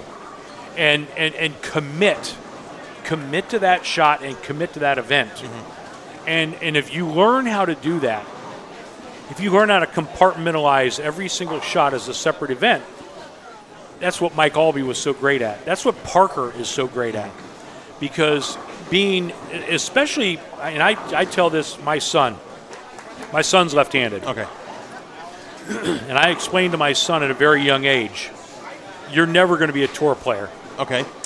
You don't have the temperament to be left-handed on the Pro Bowlers Tour. The temperament. The temperament. Because here's the reality. Here's the reality of bowling on the Pro Bowlers Tour. There's going to be weeks where you don't have it. The left is going to be hard. Left is going to be wiped out. If you look this past week in Illinois, the first event, the Wolf event, 0 lefties cashed. 0. The second event, the longer pattern, The bear. 40, I think it was the 41 bear. feet, bear. Bear, yeah. 3 lefties cashed. They were all down by the bottom. They barely got it. Rhino and Packy Hanran both bowled 250 the last game to jump into the number. Otherwise, there would have only been 1. And if you look at the overall, the 2 events together, 0 lefties. 0 lefties made the top 24 into the Illinois Open. 0. Now, next week, well, there is no next week now. The next event is the U.S. Open. But if you look a few weeks ago when Ryan Simonelli won, there was a couple of lefties that had a really good look. They made the first cut into the cashier's round, but then Ryan was the only one to make the top 12. But Ryan's unique. Got a unique game. And so to be left-handed on the tour, that's why Albee and Parker were so special, because they worked hard and got checks when the left wasn't very good. But their attitude was so good every week that when they had it, they were mentally ready to get it. That's what made Albee and Parker so special. there's plenty of left-handers that have been great over the years. Oh, yeah. Plenty. Steve Cook, Rhino, PA, there's Couch, lists. yep. There's lists and lists of them. But it's really the mental side of the game, playing on the left side of the lane, that makes those guys special. Because when they are good on your side, you can't be frustrated from the week before or the day before that It's you a can't separate go event. get them. Separate event. And, I'm gonna and remember that Albee, one. Albee was amazing at that. Amazing. Just when he had a chance to win, he won. Oh, absolutely. I mean, the guy was just tremendous. And I say this to a lot of people. You know, the argument is, who's the GOAT, right? Who's the best? Who's the best? And I always say, and I love Parker to death. He's like a second father. Mike Albee's the greatest left-handed bowler that I've ever seen, or ever put a shoe on. And I know there's Earl, and I get that, but he was the best. And My wife just came over. She got upgraded for the flight home. You guys get upgraded all the time. I see the Yeah. pictures of you, and Yeah. look at me in row 1 of my leg room. Look at you go. Yeah, she just got upgraded, so she's got to grab my phone so she can find a seat near me. I got upgraded yesterday. So. Oh, yesterday, of course. So, checking in really quick, we're back at Howell Lanes, the 20th annual Parker Bohn Scholarship Tournament, sponsored by the Brunswick Family, DV8 Radical, Bowl for Life, sitting in the booth, Mike Valenzano with the legend, the ball guru, Chuck Gardner, and I'm getting a lesson in the booth today. What have I learned so far today? Each ball I throw now will be an event. Everything is an event. You want to win every event you get into. You cannot dwell on what happened in the previous frame. It is over and done with. It is just an event. So this is good. So once again, Chuck, thanks for sitting in here. Chuck's been here for about 2.5 games now and touching on everything. Right now we're on what makes a lefty a good bowler, I guess. That's the topic we're on. And from what Chuck is saying, it kind of seems like what's between the ears makes them a little more tougher with it. There are going to be weeks when they don't have it, as we discussed, and you just said it from the swing on the tour.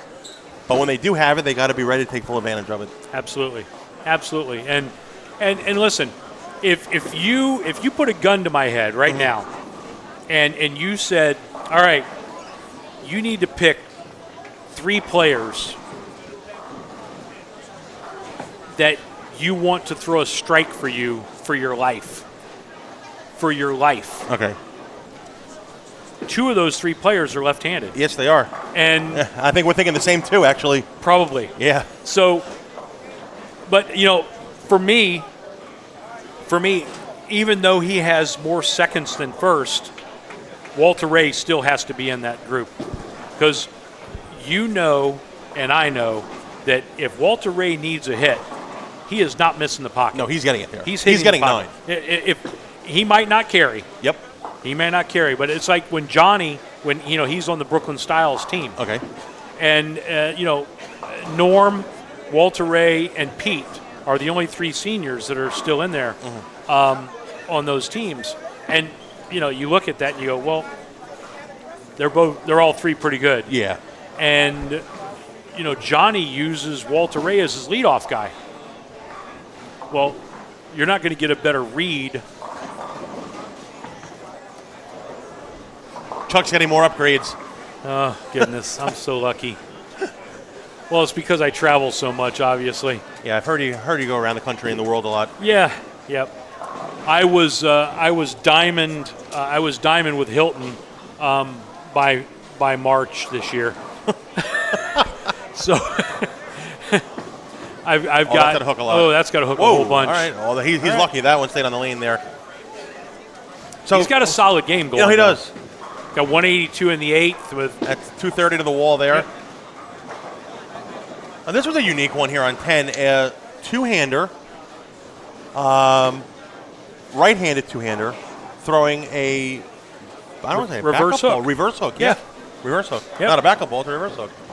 Yeah, these, I'll tell you, I got to be honest. I'm old, obviously. We know that I'm old.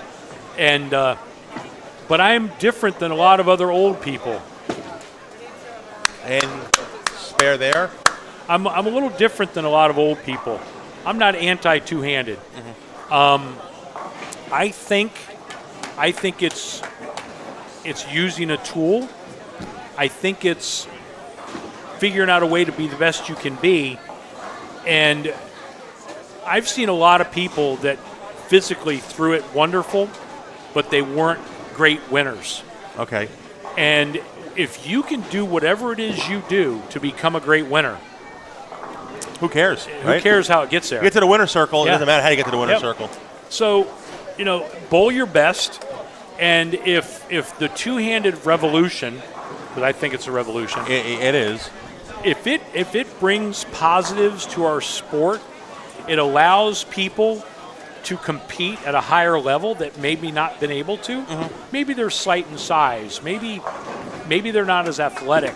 Maybe whatever it is, if it allows them to be better and go bowl in high school, go bowl in college, and then maybe even go on from there. I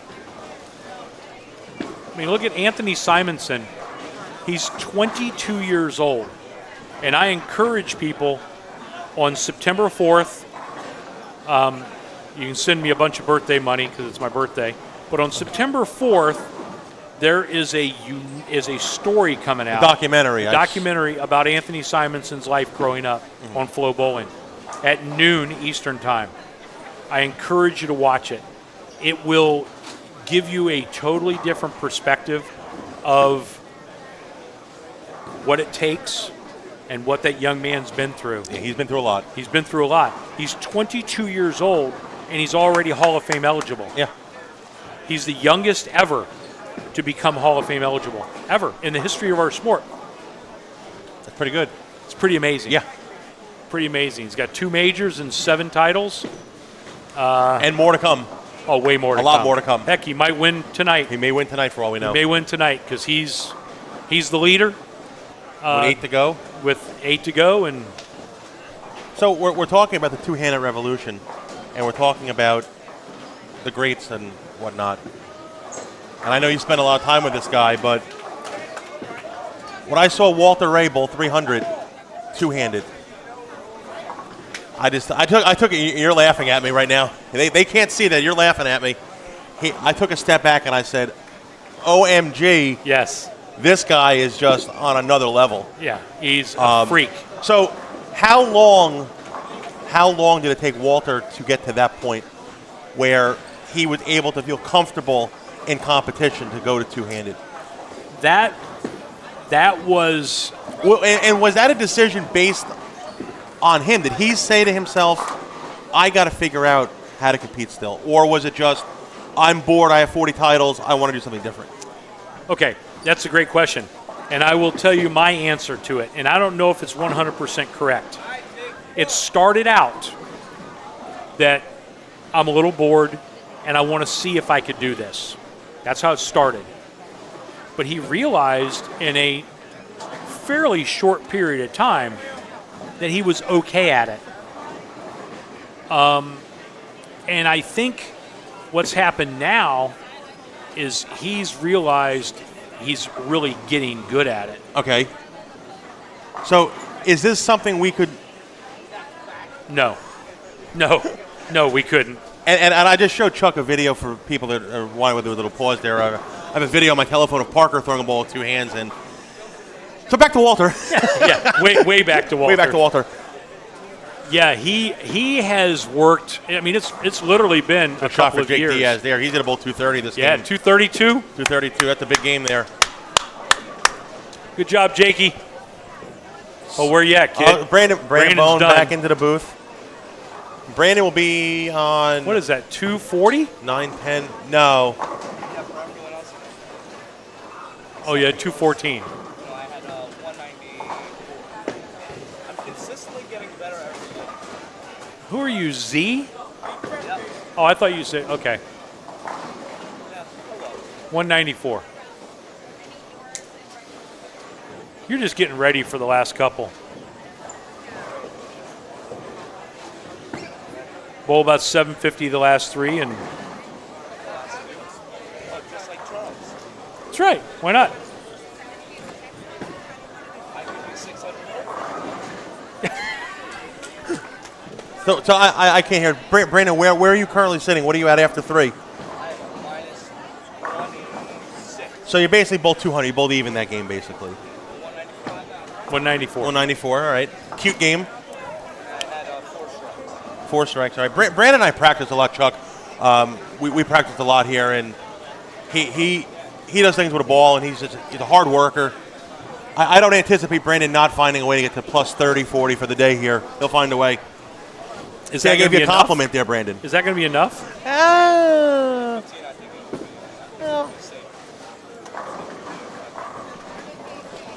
All right. So let's get back to this Walter type. But this is really I was wondering this on my own. So it was a combination of a couple things you're saying. So I know Walter for years was always had an issue with carry and doesn't have a lot of rev rate, but always got the job done. So now with him able to put his other hand on the ball, it kind of gets him to get the flat 10 out. So this was a combination of I want to keep up with the kids, and a combination of now I can create a little more. And so what made him do it? And again, how long? Desire. Yeah. Desire. He still wants to win. I mean, the guy still wants to win. He wants to win on the regular tour again. Yeah.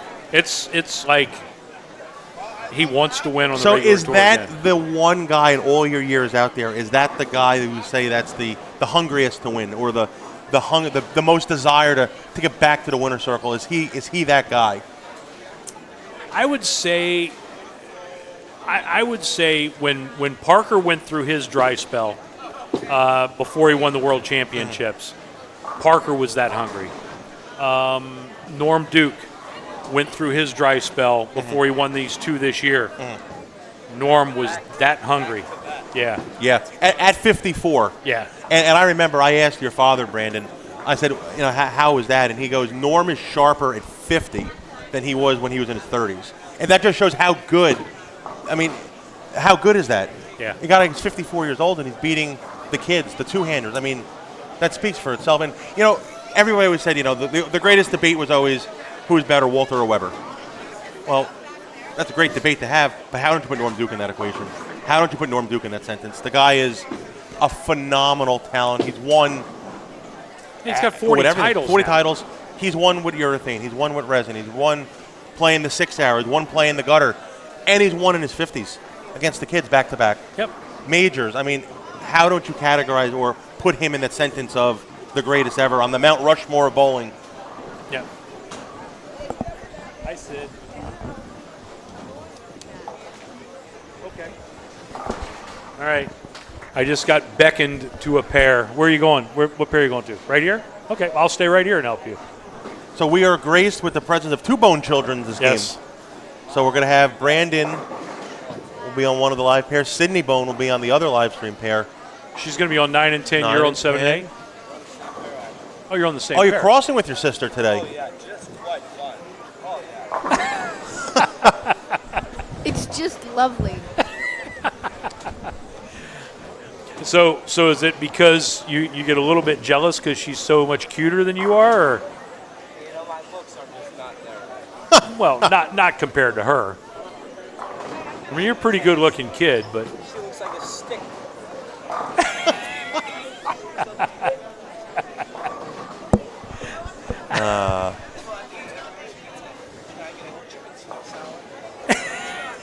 chicken Caesar salad, no cheese.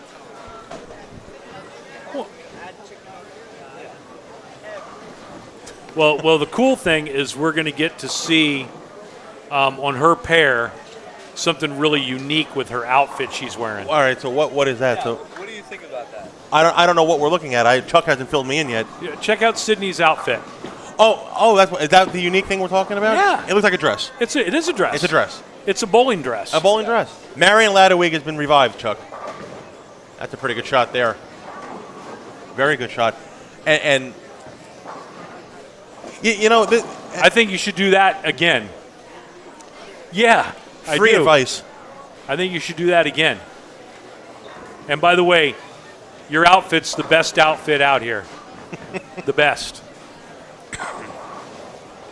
You wear it well. How do you think that would look on me? Ooh. I think it would rip.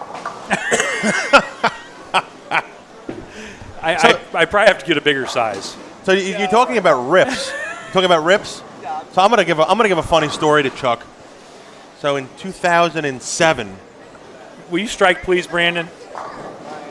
We have you on our feature pair now. yes, We need you to the tournament namesake is on the feature Yeah. pair. So we need you to bowl a little bit better than you're bowling so far. I didn't really appreciate you said you would rip that dress, Chuck. I didn't really. Well, it's a little small for me. Yeah, it's a medium. It's a medium. All right, let's get a look at Brandon Bohn here. Brandon will be on lane 9 here. Do we have that pair up? Oh, all right. Ooh. Yeah, here we are. All right, the Brandon's up here on lane 9. That was a pretty good shot there. He's curving it a little bit. He's not going up lane. He's curving it. So What is that? Is that a conspiracy hybrid? So Brandon's throwing a big asymmetrical ball, and that might be part of the factor in his lack of carry, because it may be Burning making up. him get his angles too open to get it to the pocket, and then it can't go through the pins. kind of like DOA when it hits the pin. Yeah, It hits could like be. a ping pong ball, basically. I mean, it didn't there. No. but No. we'll figure it out here in a minute. So, Chuck, here's another question for you. So, we watch these guys bowl on tour. I'm going to go back to the lefty-righty scenario. So, a lot of the lefties on tour now, the Buttriffs and them, the Jespers, it's always urethane. It's always urethane right around the track. How is it that the lefties can have that, but the righties don't have that? I follow these younger guys that are on tour now on Facebook and social media, and you see their scorecard, and it's purple hammer, purple hammer, purple hammer. You know, and pitch black. It's always the urethane balls on the scorecards. Why is that? Why are they only throwing? Why can the lefties only throw urethane and have the trick when the righties can't? Part 2 to the question: why can't a guy like Parker throw urethane? And I think I know the answer to that one, but I want to confirm that with you here. Well, those are two great questions, and the reality is that the reason they can do it is because they all have a lot of rev rate. You're talking about lefties who have a ton of rev rate and guys that can shape urethane. Keep in mind, they can shape urethane because they have rev rate and their speed control is pretty good. When you look at a guy like Parker or a Simonelli, I went a little high. Checked Sydney. in there for Sydney. Brandon's on 10. When you look at guys like that, they are too speed dominant. They're good too shot speed dominant to shape urethane. So if you can't shape urethane from the left, you're not going to be really good at it. Matt Sanders is good at it because he's softer and hits it pretty good. Ryan Simonelli is not good at it. He can't do it. Not good at it at all. He's too speed dominant. Even though he's got a ton of rev rate, he's too speed dominant. Parker is too speed dominant. So Regardless those guys, of how accurate Parker is. Yep. And let me show you. Let me show you a text that I got the other day from Ryan while he's bowling.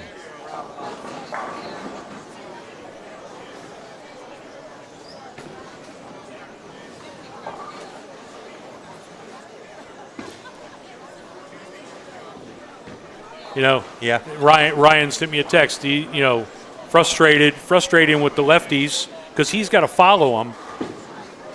He's frustrated with the guys on his side of the lane for throwing urethane. So he's trying to follow them with resin. So what happens?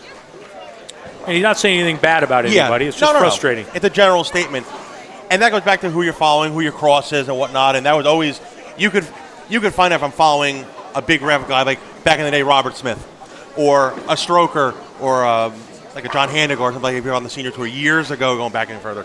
Who you're following would always affect how you're going to bowl. Absolutely. Big determining factor. And for the lefties, when you're scouting pairs for Parker or Sim or Packy, any of our lefties, the number one thing I'm looking for when I'm scouting pairs for them is their urethane in front of them. Wow. Number one thing. Because the front's going to hook more and the backs are going to be tighter. And I always thought that was the worst combination when the backs were tight. Yeah. Oh, my God. Well, urethane carries the oil down the lane so much more, There's and a it takes it misconception. right off the front. Takes it right off the front because they're using so much surface. So they're sucking the oil off the front of the It's a lane sponge. and moving It's it down the lane. And they always hit it with a pad. Right. So it's a nice, fresh urethane surface, and it is just like a sponge.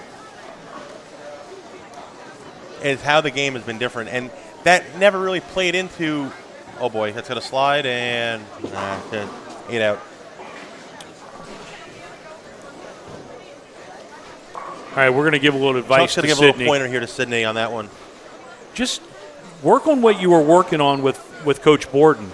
Keep your lower body less active and let it fall in. Okay?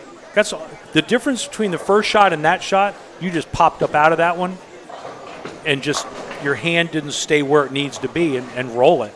You popped up out of it. Stay down and keep that upper body quiet. Keep that upper body quiet, and you'll be fine. All right? I think you have the right ball in your hand. The first shot you threw was a really good shot, and it did the right thing. I think it's because you don't have what you're working on down pat yet. I think you need to. You were trying to keep your lower body this way, right? More. I think you're popping up out of it, and I think that's creating some of that. Just stay down through it and let your body continue to go forward. Your leg is stopping you, and it's making you pop up. So just stay down through it, okay? Words of wisdom from Chuck Gardner, folks. I did not see Brandon's shot. Was it a ring 7 or half 7? I'm not going to lie to you. I was replying to a work email. Okay. Sorry. Some people have to work. Oh, boy. Oh, boy. Flag Day. Hate to say it like that, but June 14th. June 14th. Chucky knows it. Yeah. One of my favorite lines. June 14th is Flag Day. National holiday. Now, let's switch over here. We're going to take a look at, we'll go to camera 3. We'll move it over a little bit.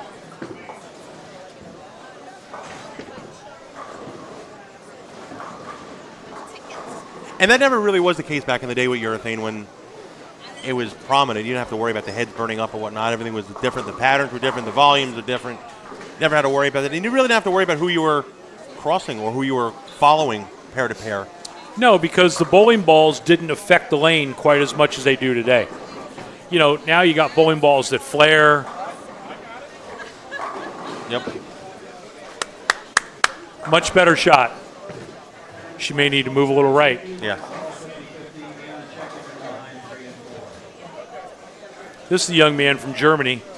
He's on 7 and 8 right now. The one that just is coming off now. The tall kid right here. Riley, The one I that think just- his name. 7 and 8. Oh, sitting down. Yep. Okay. We'll check him out in a second.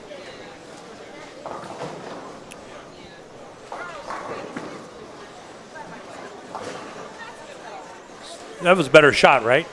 So I think you just need to move a little right now, because I thought that was a fantastic shot. So just move a little right, and just keep your eyes in the same place. So just move like 2 and 0 right, or 1 and 0 right. Just move 1 and 0 for now.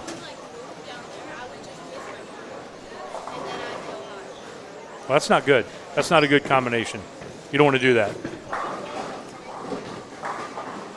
Or the lefty two-hander there on 7 and 8. You don't really see too many of them. Well, now you do. Remember the first left-handed two-handed bowler I saw, and I'm sure you're going to remember this guy's name, Cassidy Schwab. Cassidy Schwab? Cassidy Schwab. Schwab. Yep. Yep. He bowled on tour Yes, for he did. a couple of years. He's got a family now. He still bowls. I think he actually quit bowling for a little while, but he's back bowling Is he? again. Yep. Yeah, that guy was good, man. He's still good, I'm sure. He was the first left-handed two-hander that we kind of saw. No.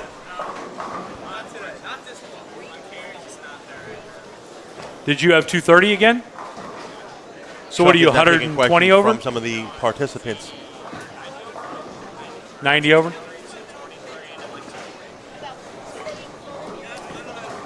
So good bowling. 23 is 46.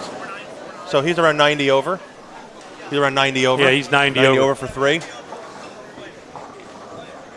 Well, because he thought he was going to bowl 600 over.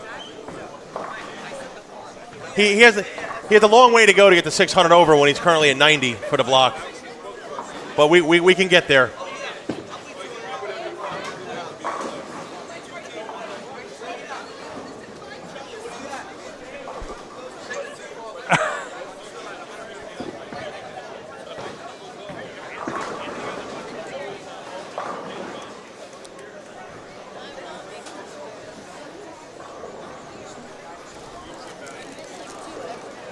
Have you really? Well, So here- I just got a comment from a young bowler that I actually love to hear the comment. Okay. I don't like it that she felt like she had to make that comment, but because she's missed 2 spares every game, she feels like, but she knows how important it is. And Sydney just said, she goes, I'm not making spares properly. Yeah. I've missed probably 2 a game. So she realizes that how important spare shooting is. Yep. And she's disappointed in herself because she's not making them like she should. But she's only been bowling for a couple years. I was going to say that from watching Sydney when she first started bowling, was just literally just throwing a ball up the middle of the lane. And as the story goes, her brothers would just always come to the bowling center and bowl and bowl and bowl. And she just kind of got it hooked, and that was a good shot. that was a very good shot. There you go. And now she's won a couple junior titles, and you can tell she's really become quite the little bowler. I'm going to move the camera over here. We have the front 6 here. Am I on the right camera? Daniel Robertson. Daniel Robertson. Front 7. Front 7. And that was a pretty good shot there. He eats that one. He split the 8-9 there. Yeah, that's pretty good.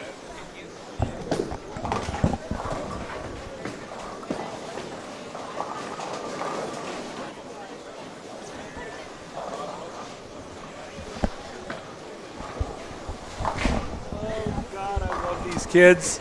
They're the best. Good shot. Gotta lay there. Did that cross over? Yeah, crossed over. All right. Hey, Got to take advantage of you that just one. stole one. Come on now. And you know what? It doesn't tell you how you struck up there either.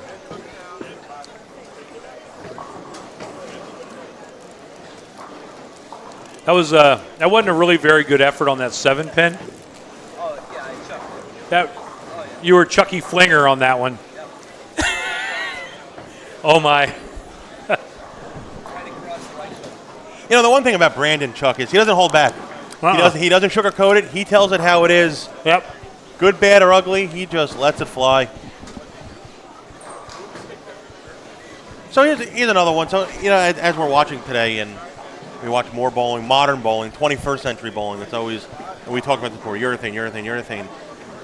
I've seen with a lot of the kids when they don't have it, when their A game isn't there. It almost seems like they don't have guys like Parker or Walter. It's an A, B, C, D, and E game. Mm-hmm. You don't have your A game, you go to your B game. When it's not there, you go to your C game.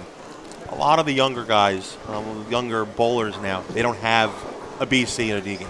When they don't have it, right to urethane. Right. Is that the right move? No. No, I agree. Absolutely not. Now it's the front 8. We're gonna keep the camera here on 9 and 10 for the duration. Did he? Awesome. So, Hey, Brandon, how about a good shot here?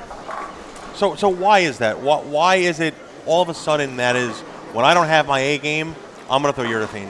What sparked that revolution? I'm going to give my opinion Sure. of what started that revolution. Oh, he caught a handful. That was a And little he's lucky left. he got but 9 out of that one. He got a big old bear claw on that one. in my opinion, the bowlers of this generation have become so bowling ball dependent that the answer is not I'm going to change my hand position a little bit. I'm going to tweak this. I'm going to change my speed, change my launch angle. I'm going to change my axis rotation, my tilt. And there are plenty of bowlers that can do that. Don't get me wrong. There's plenty of bowlers that have the talent to do that. But human nature is just, it's not doing what I want it to do. I'm going to change balls. And when your game is suffering a little bit and you're not as sharp as you should be, urethane is a safe answer. You're going to hit the pocket with it. You're going to jam it in the pocket. And it's just a matter of whether you're going to knock 10 pins down. Yeah. It's just so interesting how now it's that. It's if I don't have it, it's boom, right? And it doesn't matter if it's on the short, on the long, on the medium. It doesn't make a difference anymore.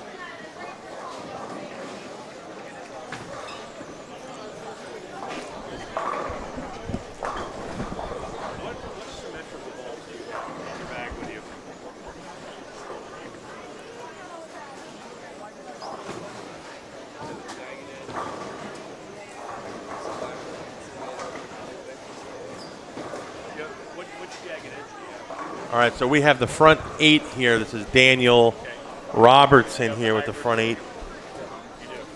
Okay. Grab that one a little bit. Get out of there. All right. It's a good run there.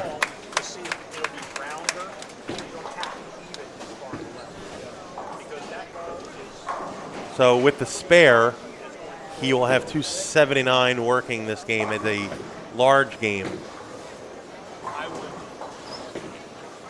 I would take your bag and on your fill. Finish your game. On your fill. Take your jagged edge. Shot here.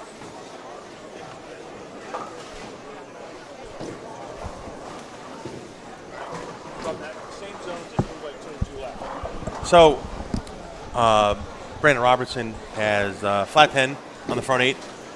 Big game, 279 working here with 1 to go. That is a monster number. That is to jump him. I don't know currently what he's at, but 79 to the help.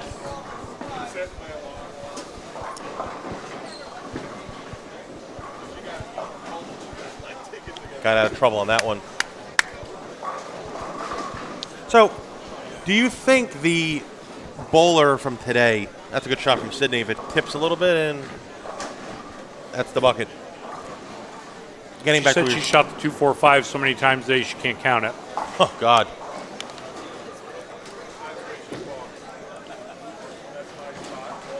So let's go back 20 years ago, 25 years ago if we can. You were still around. Oh, yeah. When the guys that now you're repping on tour, the Sean Rashes of the world and those guys, when they were in this scenario, in this environment, do you think the level of bowler was better back then than it is now? And I asked that question, getting back to what we were saying, when they don't have it now, it always goes to urethane. It kind of seems like they don't know how to bowl, meaning when they don't have it, how to get it, how to make something when they don't have it. Like we talked about before, when the lefty-righty compared to talking on tour, when Parker and Albee didn't have it, they would grind away to get a check. With the younger bowlers now, when they don't have it, it's almost like, I'm going to wave the white flag, I'm done, I don't have it. You know, do you think the guys from years ago, or my generation, were more talented than what we're having now all around? I think... Maybe that's the wrong way to word it. Well, but here's my opinion on it. My opinion is that I don't think they were more talented with their hand and their speed and things that they could physically change. But that doesn't mean in any way that these guys aren't just as talented, because in my opinion, the game is actually harder today than it was back then because there's more things to know about. When you were Amleto Monticelli or Pete Weber or Norm Duke, those guys were just special, unique athletes that just reacted and made shots. The guys today have to understand what the different bowling balls do, how they affect it, what what they need to know to be able to compete at that level. And it's different. Bowling's like a science now. It is. It really It definitely is. Yes, there's a lot of talent. Repetition, I get that. But it also becomes too, and I think you'll agree with this one, and that's Nice job, young man. 269 Congrats. There, that's a big game there. Yep, And I think you're going to agree 269. with this one. Yes, there's a talent and repetition and shot making, but it's also who matches up the best. Yep. And I hate to say it like that. But you have to figure out a way to make yourself match up. And that's the part that makes it harder today than it was then. Like, you could just get out bowled. Great shot there. That was a tremendous shot. Well, with That the tells spare- me he's throwing the wrong ball. Oh, absolutely. And I think he's in the wrong part of the lane, too. I think he's a little bit too far right. He could probably cheat a little bit to the left because of his ball speed and trick the pattern a little bit. Maybe switch ball to something that's a little symmetrical, and he's not going to have that chance. 200 even 200 on the nose. with 2 missed 7 pins. That's 220 right there. Yeah, And it's- what were we talking about before? 220 and change. And, Easily. We didn't get to see the ball. No. So and- we wanted to see, again, hopefully the fans could have seen it, but they're not going to get to see it now. The difference in what a symmetrical ball would have done. So, and you would know this. He's throwing a big, an asymmetrical ball out there. He's throwing one of the radical balls. It's a Okay. conspiracy hybrid. It's a big ball. Is that a solid cover, pearl cover? It's a hybrid cover. Okay. It's a mix, but it's a big ball. It's a big core. It's a big bowling ball. It's not a small ball. So he's having to get his angles open and deeper than he probably needs to be. He's doing too much to the ball right now. Yeah. Too much to the lane, rather. Yeah. He's not. I don't think he's like you made a comment a minute ago. I don't think he's giving the lane what it really wants right now. I just don't think he's doing it. The lane tells you what to do. You don't tell the lane what to do. Absolutely. And he's Absolutely. doing the opposite of that statement. Yep. I firmly believe and that. And that was a 2-7 there. Was that the young man from Germany that just made the 2-7? No. The young man from Germany is. Where's he at now?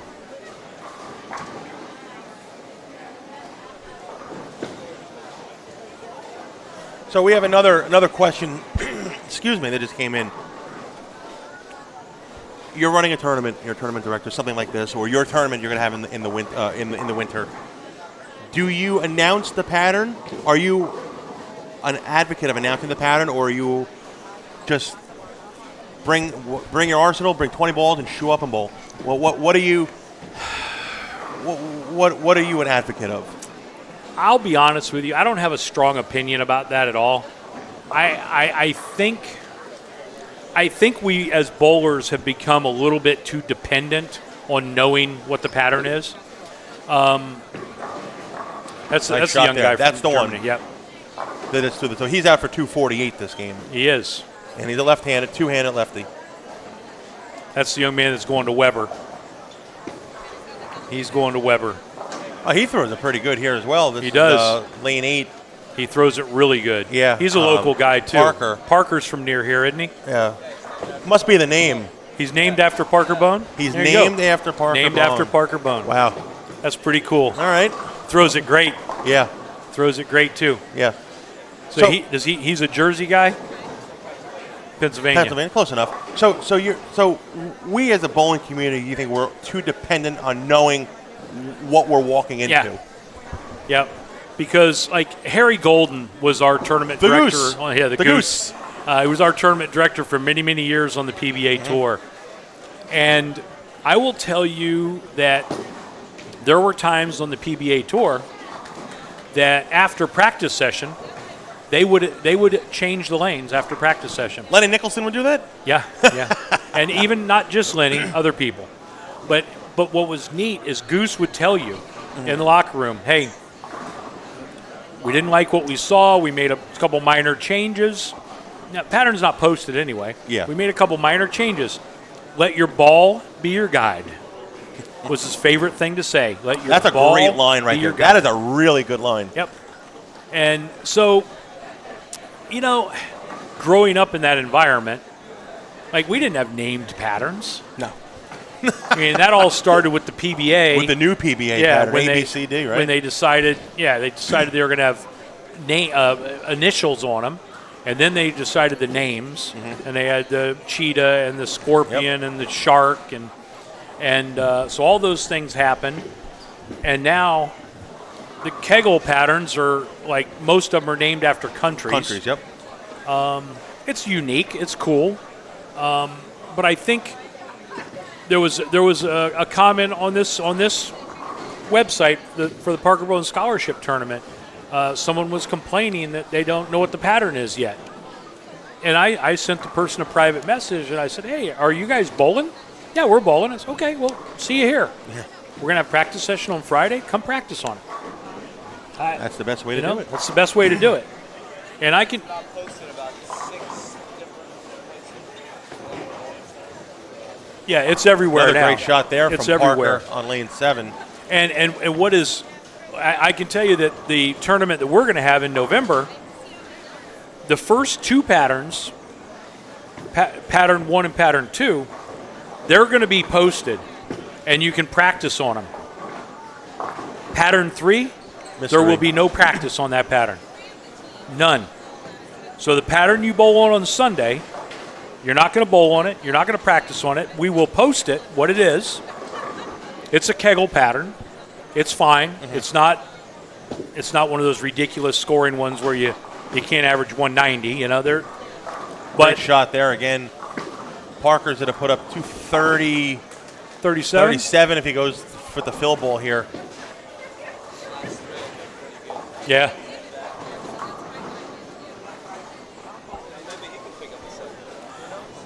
Yeah.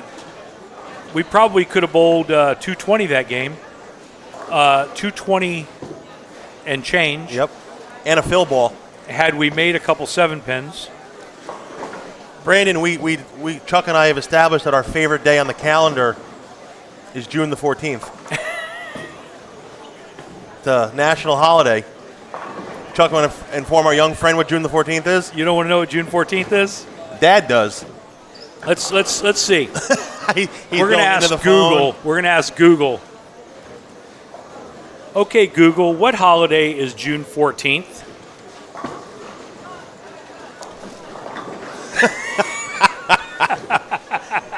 And Brandon is taking off the headset, and he is going to be leaving the booth.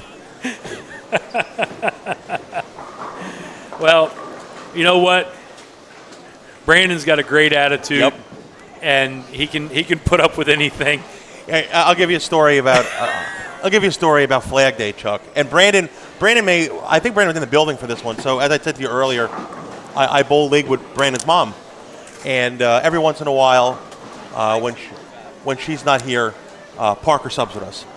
So for some reason, whenever Parker's in the building, I can't make a single pin spare to save my life. I don't know what it is. So we're bowling one night this past season. So I start off with a triple. Flat 10, I whiffed it. And Parker's shaking his head. Flat 10 again, whiffed another one. Now he's just laughing at me. So he goes, listen, if you leave another one, I'm going to reset the machine on you. I said, okay, so yeah, whatever. I ring 10 the next shot, and the guy walks up to the ball return, hits the reset button. I said, what are you doing? He goes, I'm saving you the embarrassment and the time and the pain of missing another one. Well, did he tell you that he did that at a PBA In the tournament? Villages. At the Villages. Oh, yeah. With John Donovan. John Donovan. Donovan. And he That's a great story. He legitimately did it. I was like, You were dying. I was dying. I'm like, he said he was going to do it, but I didn't believe it. It's a PBA tournament, and he still did it. Push the button.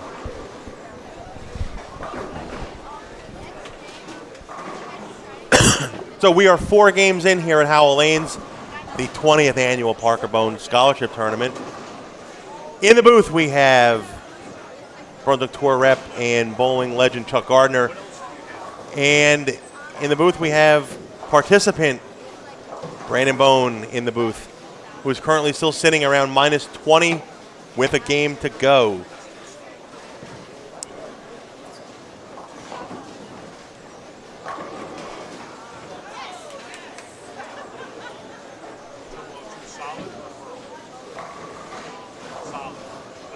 A lot of scores coming off of 7 and 8. We have 237, 226. You might have to move a board or so left, but start with that. We saw the first game, we saw 257 the first game. Yeah. 250, 258 maybe, 57, 58 the first game. Other than that, the scoring pace has been 185, 210-ish, right around there.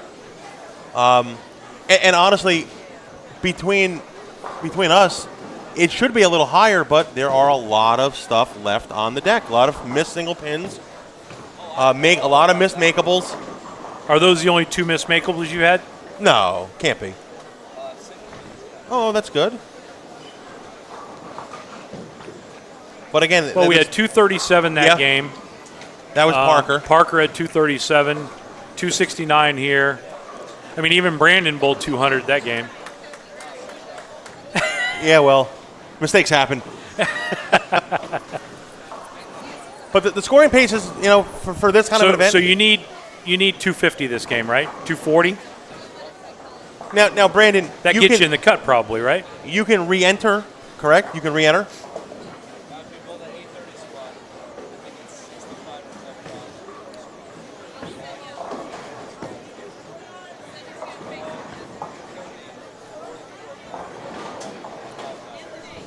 So there's 3 qualifying squads today. 3 qualifying squads, and then we'll. Are you signed up for all 3?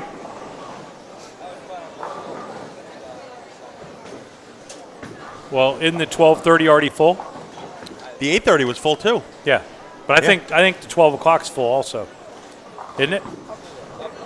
Yeah, why don't you go look? Because, well, I mean, but you could bowl 240 or 250 this game and make the cut. He could. Right. So we didn't get a chance to throw the symmetrical ball on your fill ball because you missed that 7-pin. So you're going to stay with the asymmetrical ball, right? Because at least you know when you make a really good shot with it, it's okay, right? The 7-pin and the 10th. Did you like that shot? We thought that was a really good shot. We loved that shot. And so best shot of the game. To me, I went, well, if that doesn't strike, that kind of tells me it may not be the right ball. Yeah, and then when it comes off of it, it's pretty sharp. It's pretty sharp. So, but without getting that fill ball where you get at least a chance to throw it, it's kind of hard to change balls right now, isn't it? So if you don't start with a double or a triple going into this next game, then you're going to make the ball change and try and learn something? Or are you going to stick with that ball until it's out of the wood? If you feel like, okay, I can't bowl 240 and get there. Oh, you don't? Okay. Or do they have the scores? They have the scores up anywhere? The scores are at the bar window, the TV. Okay. At the bar.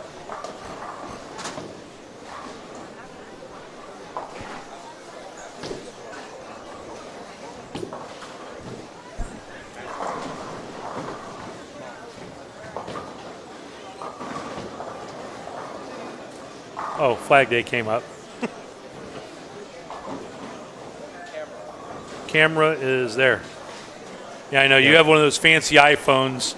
I have an old person phone. Well, it's not a flip phone. No, it's not a flip phone. That is good. It's not a flip phone. What'd it do? Okay. That's going to be 236 down there on 5 and 6. Is your thumb hole too big? Put a piece of tape in it. Looks like you're squeezing it.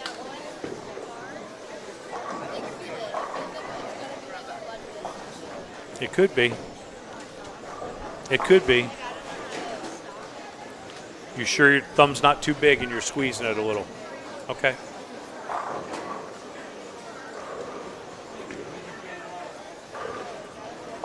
Have you ever used a piece of tape on the back of your thumb?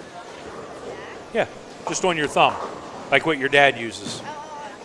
You've never tried that? Like I've done it. Oh, you don't like it? That won't stop this. Like I normally will do that and my thumb's gonna rip. That tape is really hard, and I'm going to jump in your conversation here really quick. That stuff never sticks to my hand. It always rolls up. I have to like crazy glue the bottom of the tape to stick to the. I don't know what that is. It never works. Really? It's terrible. What kind do you use? The blue Vice. I like the thinner one. Anything too thick, it acts like an extra piece of tape in the thumb hole. And actually going through, I get some kind of a problem. I bowl forever. I've never had any kind of tear, and now in this, I'm tearing here. I don't know if it's a pitch thing or whatnot, or just equated to the summer, the humidity, but it is a real pain in the neck to bowl in the summertime. It really is. Well, you got to figure out a way to be able to use that stuff, and you might have a lot of oil in your That's skin. what I think it is. I do. But put a piece, take a Blue little crazy super glue on. boom. Exactly. But it's weird how when I drilled I was telling you, I drilled a bunch of new balls and whatnot, and the batch we did, it feels great, but in this area here, it tore like a blood blister. I'm like, I couldn't figure it out. And you know my pro shop operator as well. Who's that? Steve Pavlenko. Oh, yeah. I know you know Steve. Very well. He's Steve a good pro shop operator, too. Yep, they great bowler. Yeah. Unbelievable bowler. Yeah. Unbelievable bowler. Yeah. And a great dude. oh, he's aces. Just a great dude. Phenomenal. Just a great dude. Phenomenal guy. And we talked about this, and he says, span's good, pitch is good. He says, maybe you have the tape on the wrong part of the oval. So now we moved it over a little bit, and it's still. We have to go back to the drawing board and figure out what we're going to do. But I never tear. And he says, well, you're grabbing it to hold on to it. So we're going to go to the drawing board and figure it out. Maybe maybe a little thumb pitch change. Yeah, exactly. What happens, we get as we get older. Mm-hmm. You're 36 now, you're right? 36. 36. Okay. So your grip pressure's changed. Mm-hmm. So you might have to go less reverse in your thumb so that it stays on your hand to pinch longer. Yeah. So and we went through that with Parker. Mm-hmm. Go through it with everybody. Went through it with Rash. Went through it with Sterner. Yeah. As we get closer to 40, our grip pressure changes a little bit, and you don't want to have to squeeze the heck out of it to keep it on your hand. So you change that thumb pitch so you slow down how fast it comes off your hand. And the other good, we get one right here, and a lot of people get the callus right on the palm of the hand, and everybody's always said that's a great thing to have. It is. Because you get It's a that, rev rate guy. you're throwing it good. Yeah. You know it's there. When you're getting the ball off that part of your hand, you know you're throwing it well. You're throwing it good. Yep. And that gets back to the whole science of this. It is literally, it is a science. And make everything just fit and work right. And so we are waiting for our next group of kids to come down to the pair. We have one to go. I'm going to step out of the booth and go to the other end and just kind of... You're going to mingle? I'm going to go watch a little bit and see if I can learn something Chuck, to help some of the other kids. It was awesome, these 2 or so hours here. And thanks for stopping by. It was a great meeting finally. My pleasure. I'm stepping out in a little bit. I'm going to a baseball game this afternoon. And, going to a Mets game? Met Philly game in Philadelphia. So I will be here tomorrow. I'm sure you'll be joining us. Are you still here tomorrow? Or are you? No, I'm actually doing a youth clinic tomorrow night. And awesome. Thanks. So I'm doing a youth clinic tomorrow night down in South Carolina. So you're out today? Yeah. No, I'm out tomorrow. Oh, tomorrow morning. I'm out tomorrow morning. Go to that lovely Newark airport. No comment. Construction is it's terrible. Crazy there right now. It's terrible. Crazy. And you're stuck on the runways, and it's miserable. Yeah. I do a lot of traveling for work, and if I don't have to go to Philadelphia, I'm sorry, I go to Newark, I'd rather go to Philadelphia. Newark is it's awful. Awful. The problem, because coming here, you can go to Newark or Correct. Philadelphia. Yeah. And it's about the same. It's in the middle, yep. Yeah. So, but the flight options from Newark, believe it or not, were better than Philly, even though I fly American. And the hub's in Philadelphia for American. American's a hub for Philadelphia. Yeah. It was kind of silly. I couldn't believe it. Welcome to New Jersey. Yeah. Yep. But Chuck, thank you very much. Welcome. It was awesome. I enjoyed it very much. And I will catch up with you before I depart today. You got it. Chuck Gardner leaving the booth, ladies and gentlemen. It was a fantastic 2.5 hours with Chuck, picking his brain and listening to more behind-the-scenes stuff with Chucky Gardner, Brunswick Tour rep, pro shop extraordinaire, ball guru. Once again, we are at Howell, the 20th annual Parker Bohn Scholarship Tournament, sponsored by Brunswick and the families of Brunswick. We are 4 games in with 1 to go in the first qualifying squad this morning here. 2 more squads to go. We have a 12:30, I believe, and a 4 or 5 p.m. is what we will have today. I'm actually going to put this on mute and let the cameras roll for a second and grab a bottle of water, so hang tight.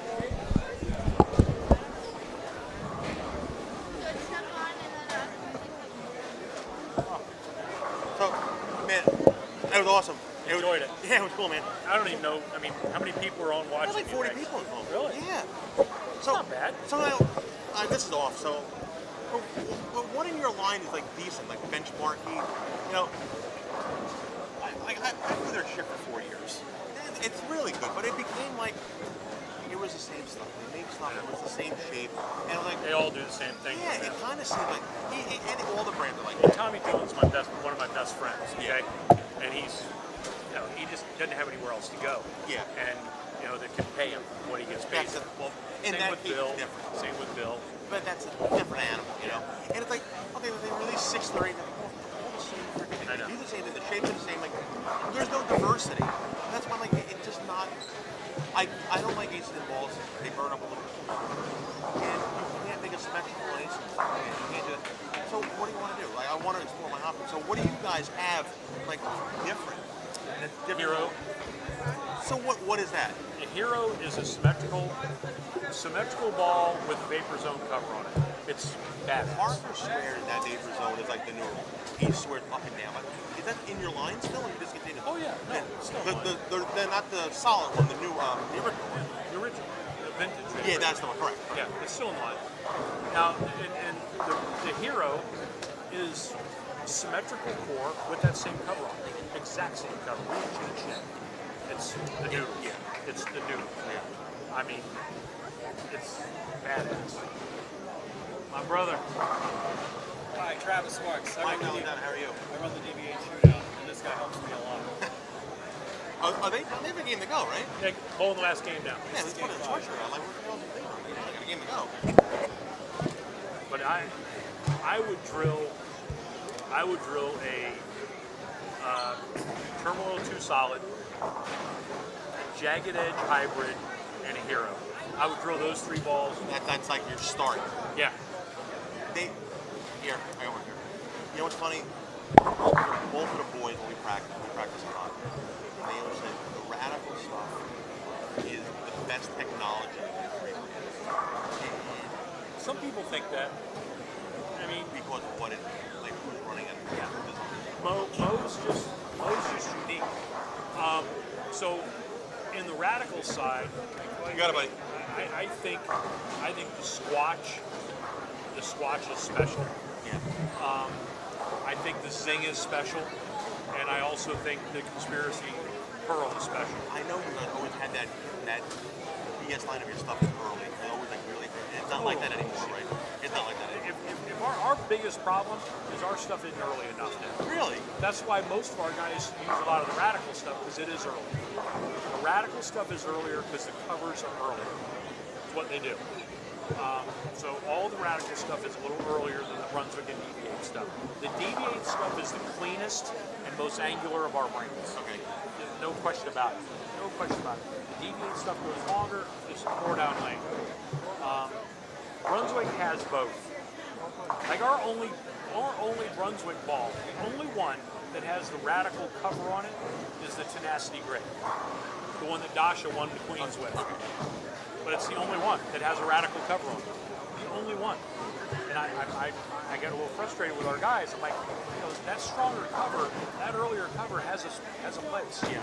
So that cover is now on the DV8, the Turmoil 2s.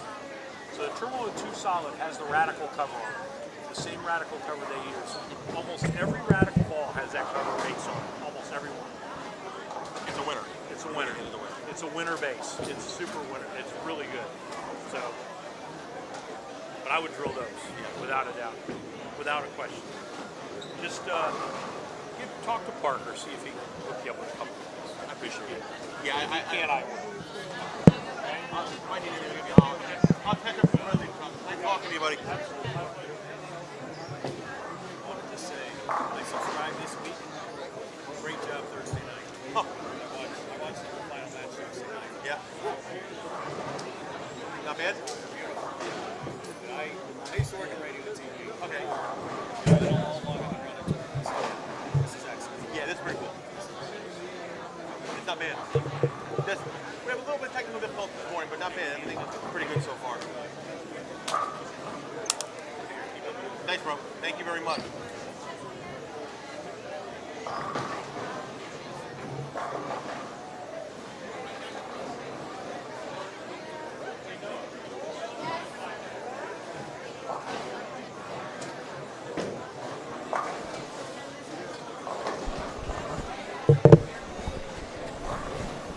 All right, so we're back here. And we're about to start Game 5. Game 5 has started.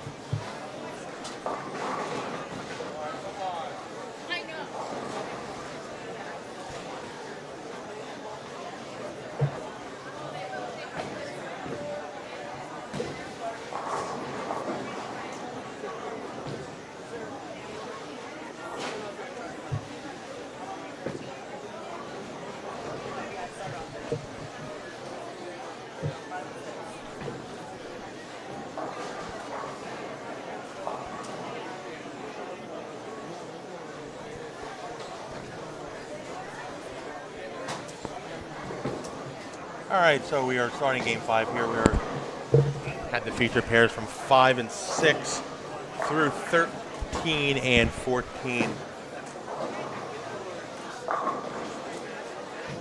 Scoring pace is still kind of like in that 185 to 210 range. There's a couple big games in Game 4. And, yeah, I mean, the scoring pace is pretty good. Not too shabby out there, to say the least.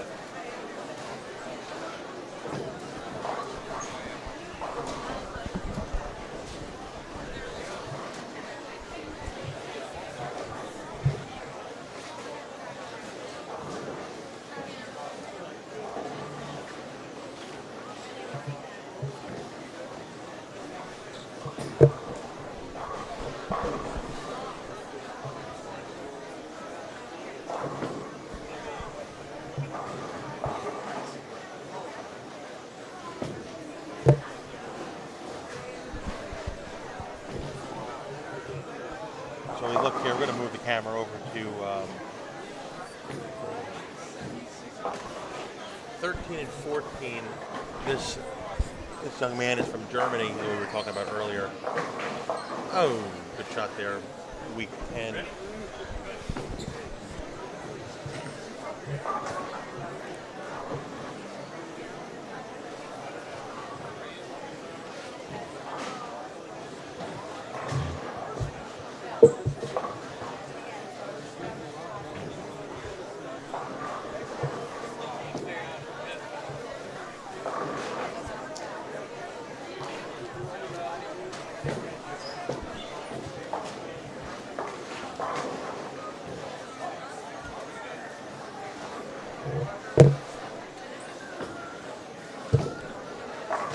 They have definitely opened up a little bit here in Game 5. We are seeing a little bit more of left to right and right to left in the other case. So there's a little bit of hook out there. Nothing too crazy. They're still in play. And the center is getting filled up now. The crowds behind are getting deeper with the next squad coming in.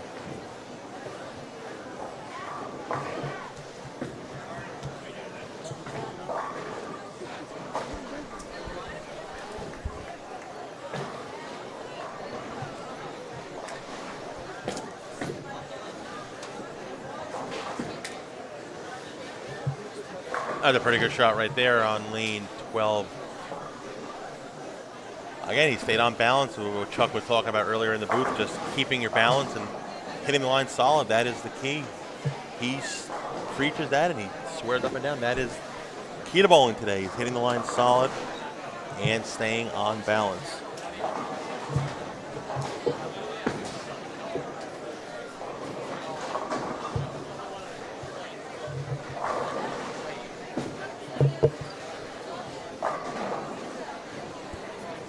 All right, let's turn the camera. Let's make a little change here. We'll go to camera 1.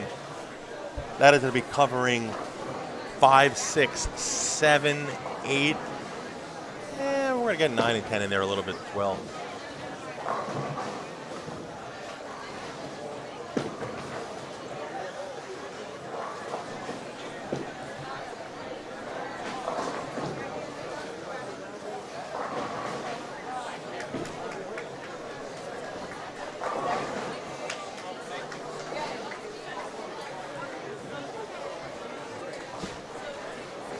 Let's see what we got on lane 7 here. Oh, that's way in. Good shot there, flat 10. Oh, and he gets the 10 out late. That's probably the furthest left that I've seen anybody today out there. But got to the hole, got the 10 out late, and he started off.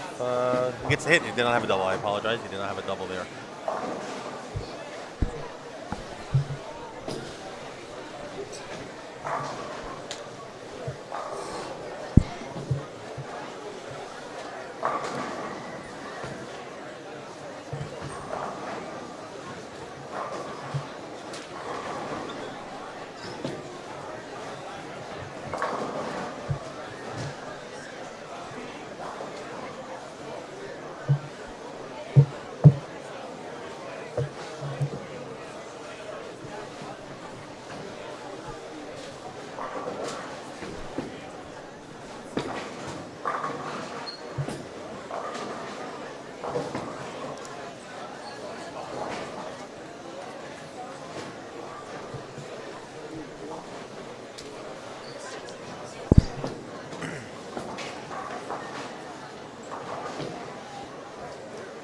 That was a good shot right there.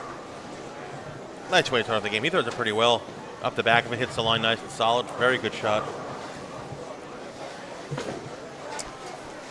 I wish I could give you guys an update on what the scores are like. I don't have an updated leaderboard or anything here. That is on the other side of the center, so I cannot give our people watching what these scores are, what's leading the squad, and whatnot. So I apologize for that. Could really go for a bottle of water too if anybody's listening to me in the bowling center with the feed on. Anybody want to send a bottle of water behind 9 and 10 for the commentary guy? Wouldn't be the worst thing in the world.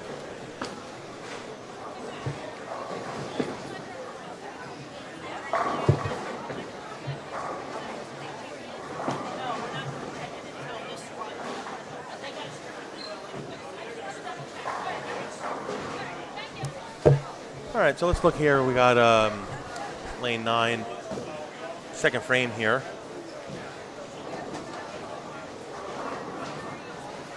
Strike working, second frame.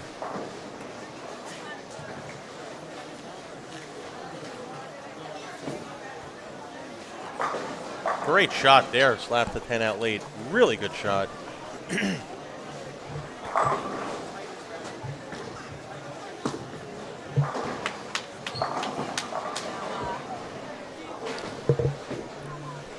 Still waiting for somebody out there in TV land to drop by the booth with a bottle of water for me. It'd be really nice if somebody could, but don't see that happening anytime soon.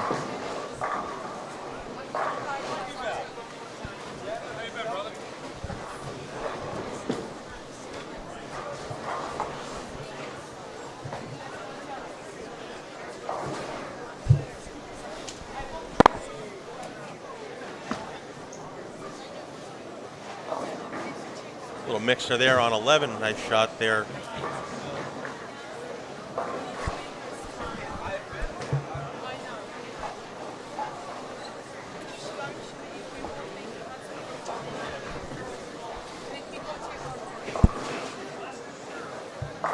Nice shot there on lane 10 for a double to start the game. And can't complain with that kind of a result.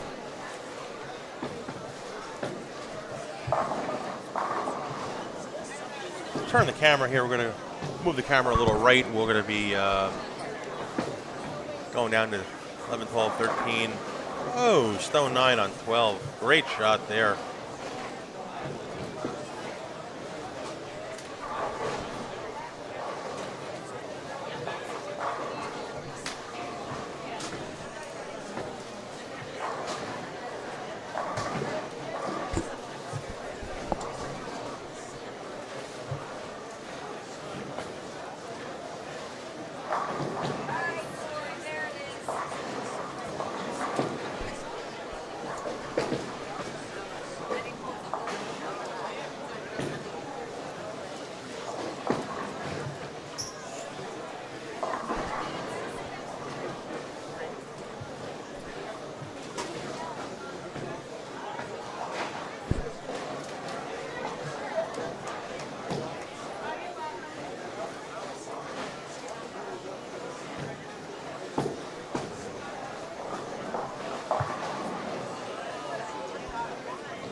Triple there to start the game on lane 9. Let's move this over.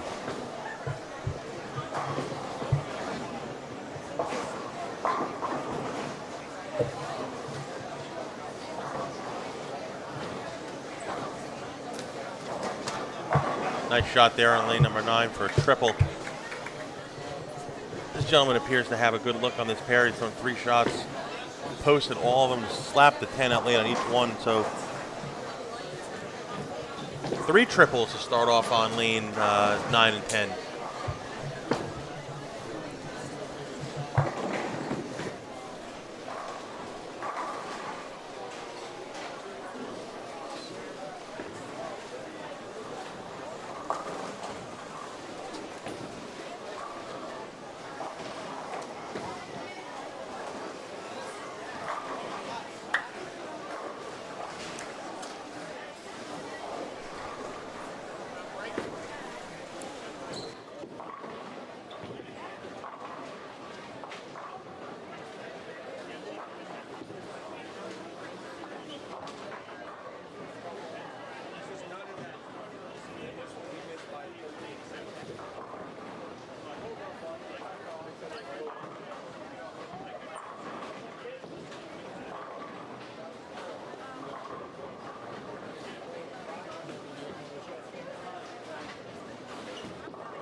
All right, we're back. So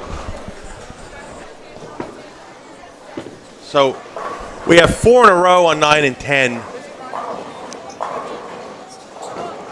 And we're going to go to 9 and 10 again. This is for the front 4 as well. That's not a bad shot. Little right, 2-8.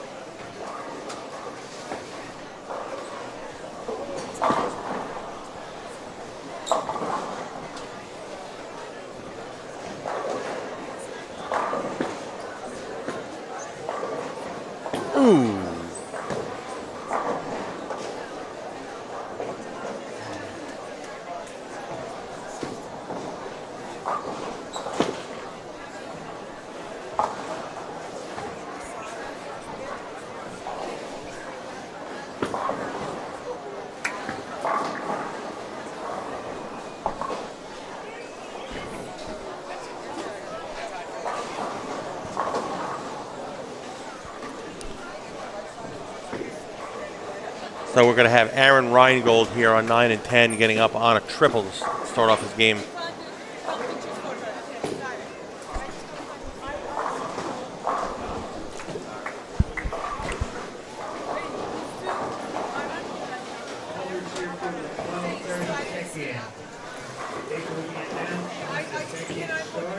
Another good shot. Another good shot there. Can't do it much better than that.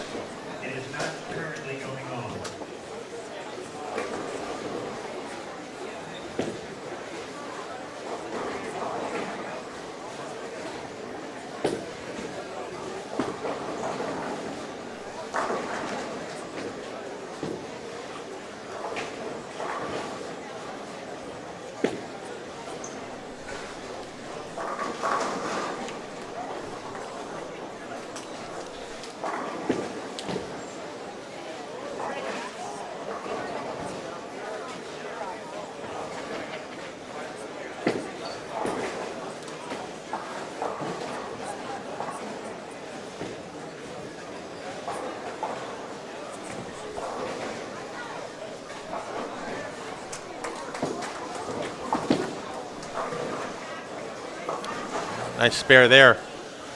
All right, so we're going to have two people here with the first four stepping up at the same time here. We're going to have, the gentleman's name is Horowitz. I don't have a first name, but he has the front four. He's getting up on lane 10 right now.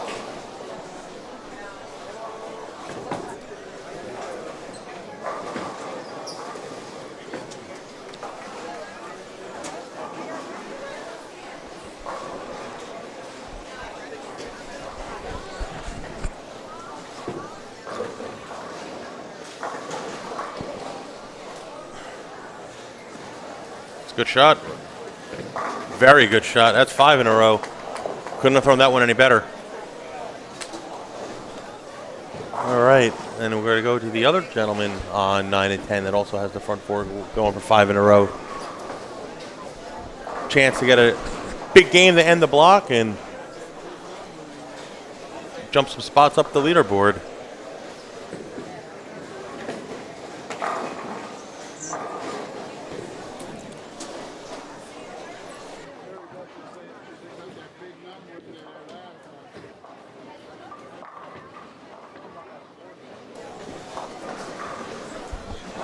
And we both have 5 in a row. This is good.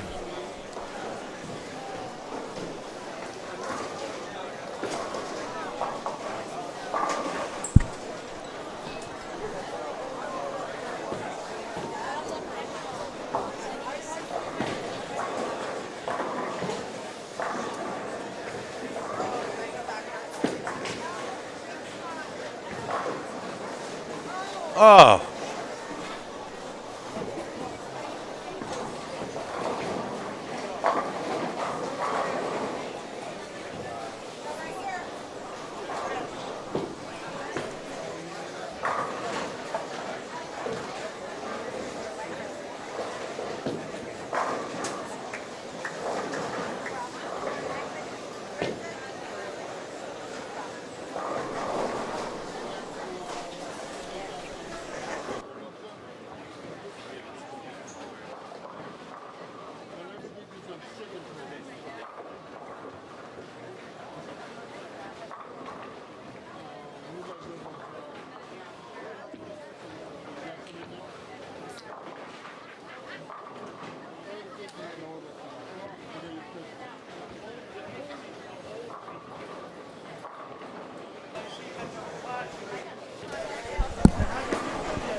We have 6 in a row now.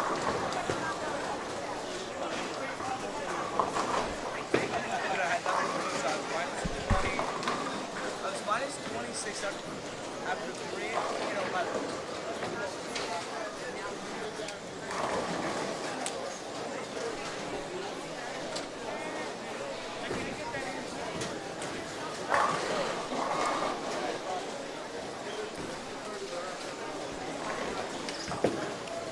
We're just going to keep the camera right on 9 and 10 for the time being with the strings going here.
All right, so we're going to get up here.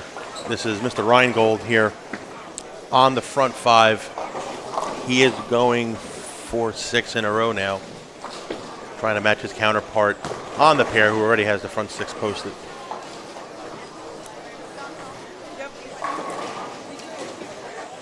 That's a good shot. Oh, ringing 10. That was a really good shot there.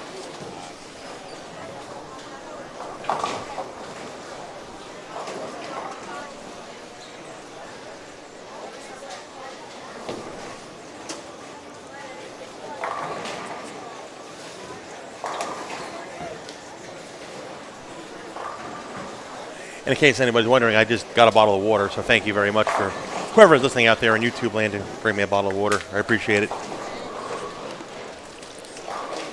Great shot. We're gonna stick with the camera on this one here.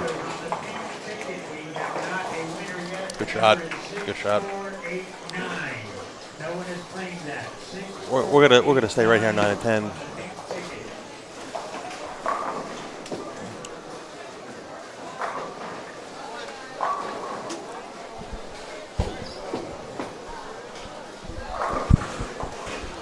All right, so this is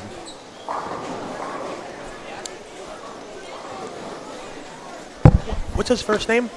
Cameron. No, Cameron did be up here. Instead of saying his last name, we'd say Cameron is up here on the front 6 here on 9 and 10. Chance for 7 in a row. 5th game, Parker Bohn Scholarship Tournament.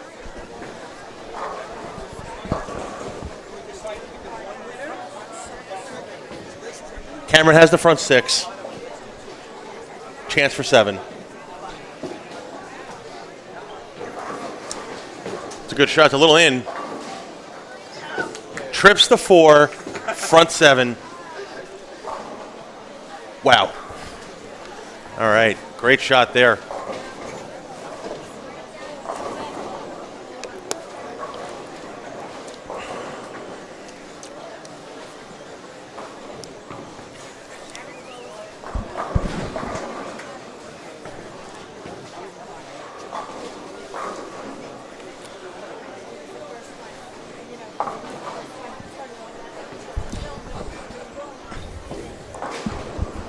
Yeah, my time here in the booth is coming to an end here. I've been here since 8:30 this morning to start the squad, and I have other engagements for the afternoon.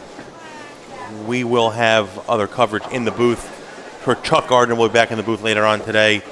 I'm sure Parker will make an appearance in the booth later. I will be back tomorrow for the finals, when in the booth we will have Parker next to me, and I am going to say we will have another living legend. John Petraglia will be in the booth as well tomorrow. So the 3 of us, Mike, Johnny, and Parker, will be in the booth during the finals. Don't miss it. That'll be must-see, I don't want to say TV, but must-see live stream tomorrow on YouTube. So that will be tomorrow.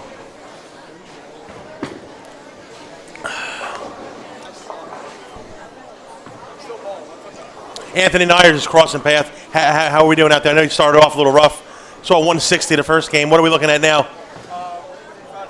He's even for the block, not bad. Chucky Gardner said he was going to get to 600 over for 5. That's not happening. He's going to re-enter. He's getting ready for the re-entry squad. A quitter never wins and a winner never quits. That's his mentality. That kid throws it good. He throws it good. All right, so Cameron is going to be getting up here on lane 9 now. On the front 7. These have been his games. So I would just hand some information here. So Cameron right now has 236, 246, 238, 206. So that is 60. That is 82 over, 82 and 6, 88 over. He's 126 over after 4, working on the front 7. He has a chance for a big block. Cameron, front 7, lane 9. That's there. That is the front 8.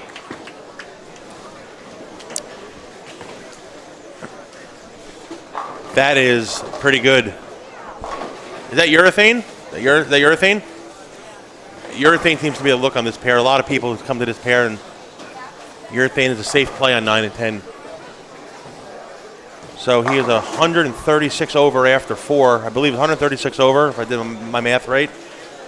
And he has worst case scenario here, 240 out. So opportunity for a monster block. Probably is leading the block if I had to guess. Right? Probably leading the block at 136 over.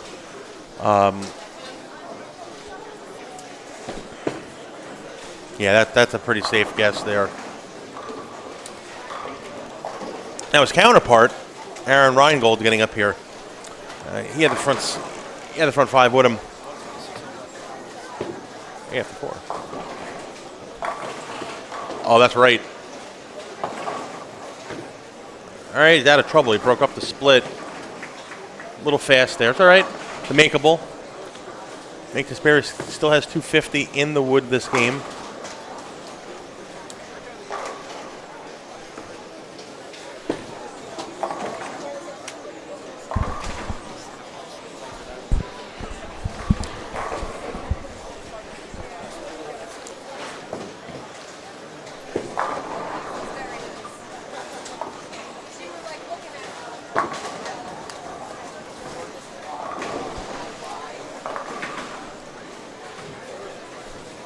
All right, so back in the booth, we have Brandon Bohn in the booth. That is going to basically be the end of my day here. I am off to Philadelphia to go watch the Mets and the Phillies play a 4:05 baseball game today. Brandon's going to be taking over for the duration of the squad. We got a couple frames left here. And Brandon, just to give you a heads up on what's going on here, on lane 10, we have Cameron with the front 8. He is currently 136 over after 4. I don't hear it. What's that? I don't hear it. You're not going to hear it. You're not going to hear it. You got to take one out. There's no sound coming to the headphones. So just take one out. You can hear me. Yeah, that's incredible. He's a really good player. And, Yeah. I think he will go very far in this tournament. Yeah, he is. He's 130. I believe he's 136 over.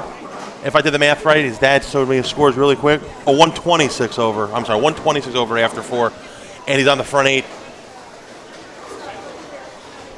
Yeah, let me just see. Yeah, we're going to get the scorecard now. Yep. Take a look at this, but He's am got I right? 236, 246. That's 82. 238, 206. 82 and 6 is 88. 88 and 38 is 126 over after 4. That's with that's the game a great to go. bowling. And he's got the front 8 this game. And the front 8 this game. That's leading the squad right now. Oh, yes. Hands down. He is up right now on the right lane, on the front 7. I'm sorry, on the front 8. I apologize. Looks like he's throwing a black hammer, too. He is throwing urethane. We have confirmed that. He's throwing urethane. And then we look on 7 and 8, and Victoria is getting up on 7 and 8. She's got a pretty she has good a 5-timer. going, yeah.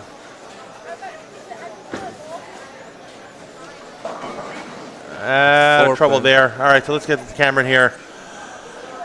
And Hurwitz, front 8, 9 and 10. That's there. That's there. And he just strode that black hammer, too. That's what it is, the black hammer? Yeah.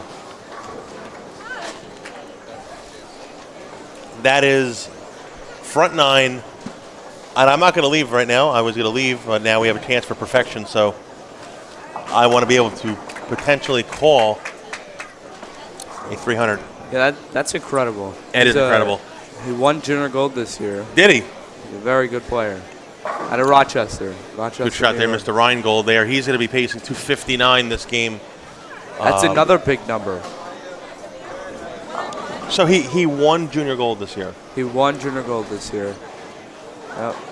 See what happens when Chuck gets out of the booth? People start striking a lot. Yeah. People can actually go 600 over. We could go 600. Anthony Nyer stopped by before. He said he is not going to get to 600 over. He is even. Yeah, currently. I don't think Charles Bostic will either. For any of you people watching that don't know that story, all right, here. Charles Bostic came by the booth earlier and said that his look was good enough to go 600 over for 5 games. That's impressive. Yeah. With That's 15 frames a game. oh, yeah. Ishmael style there. And for any of you guys that know Charles, So where is, He's, and you would know this a little bit more than I would, where is Cameron from? Cameron is from Rochester. Great shot there. Bad break. Really good shot. Ball hit too hard.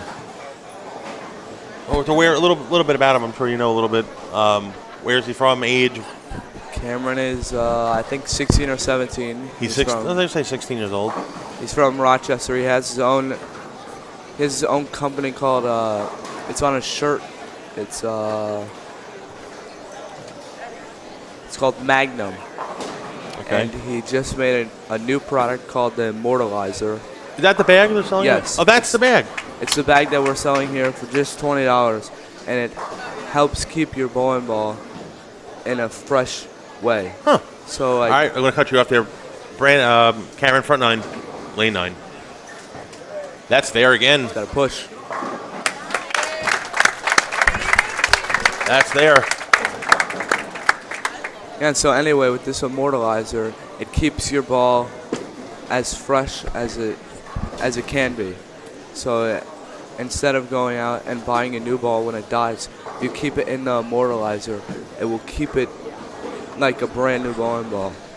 And I think it's really cool. So it's kind of like not like a rejuvenator.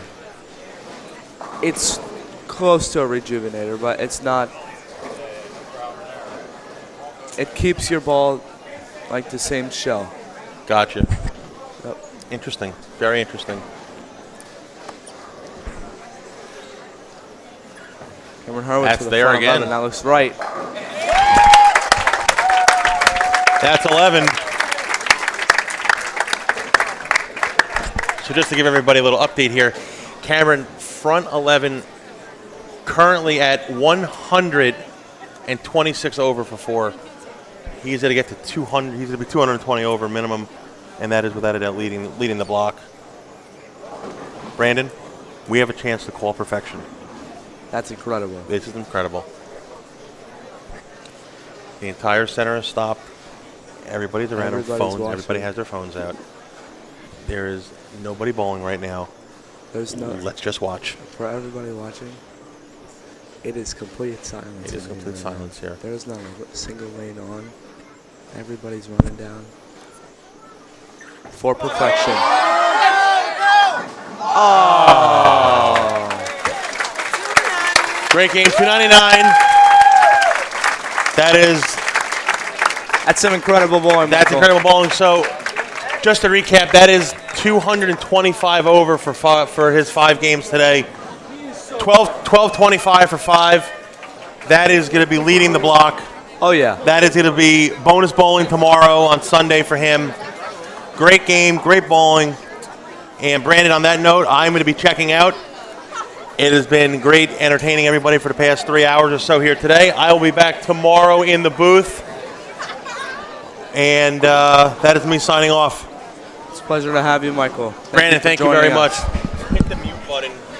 Hit 1. And for everybody watching right now, we will let you listen to the sounds of the last couple frames here, and we will be back shortly for the 12:30 squad. Once a reel, and we will see you shortly. Mike, can you put the mute button on the other one? Hit, what do you have, camera? You have number 2? Which one did you have? Which one were you wearing? Hit 2, mute. So hit, no, 2.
Take out, Jake.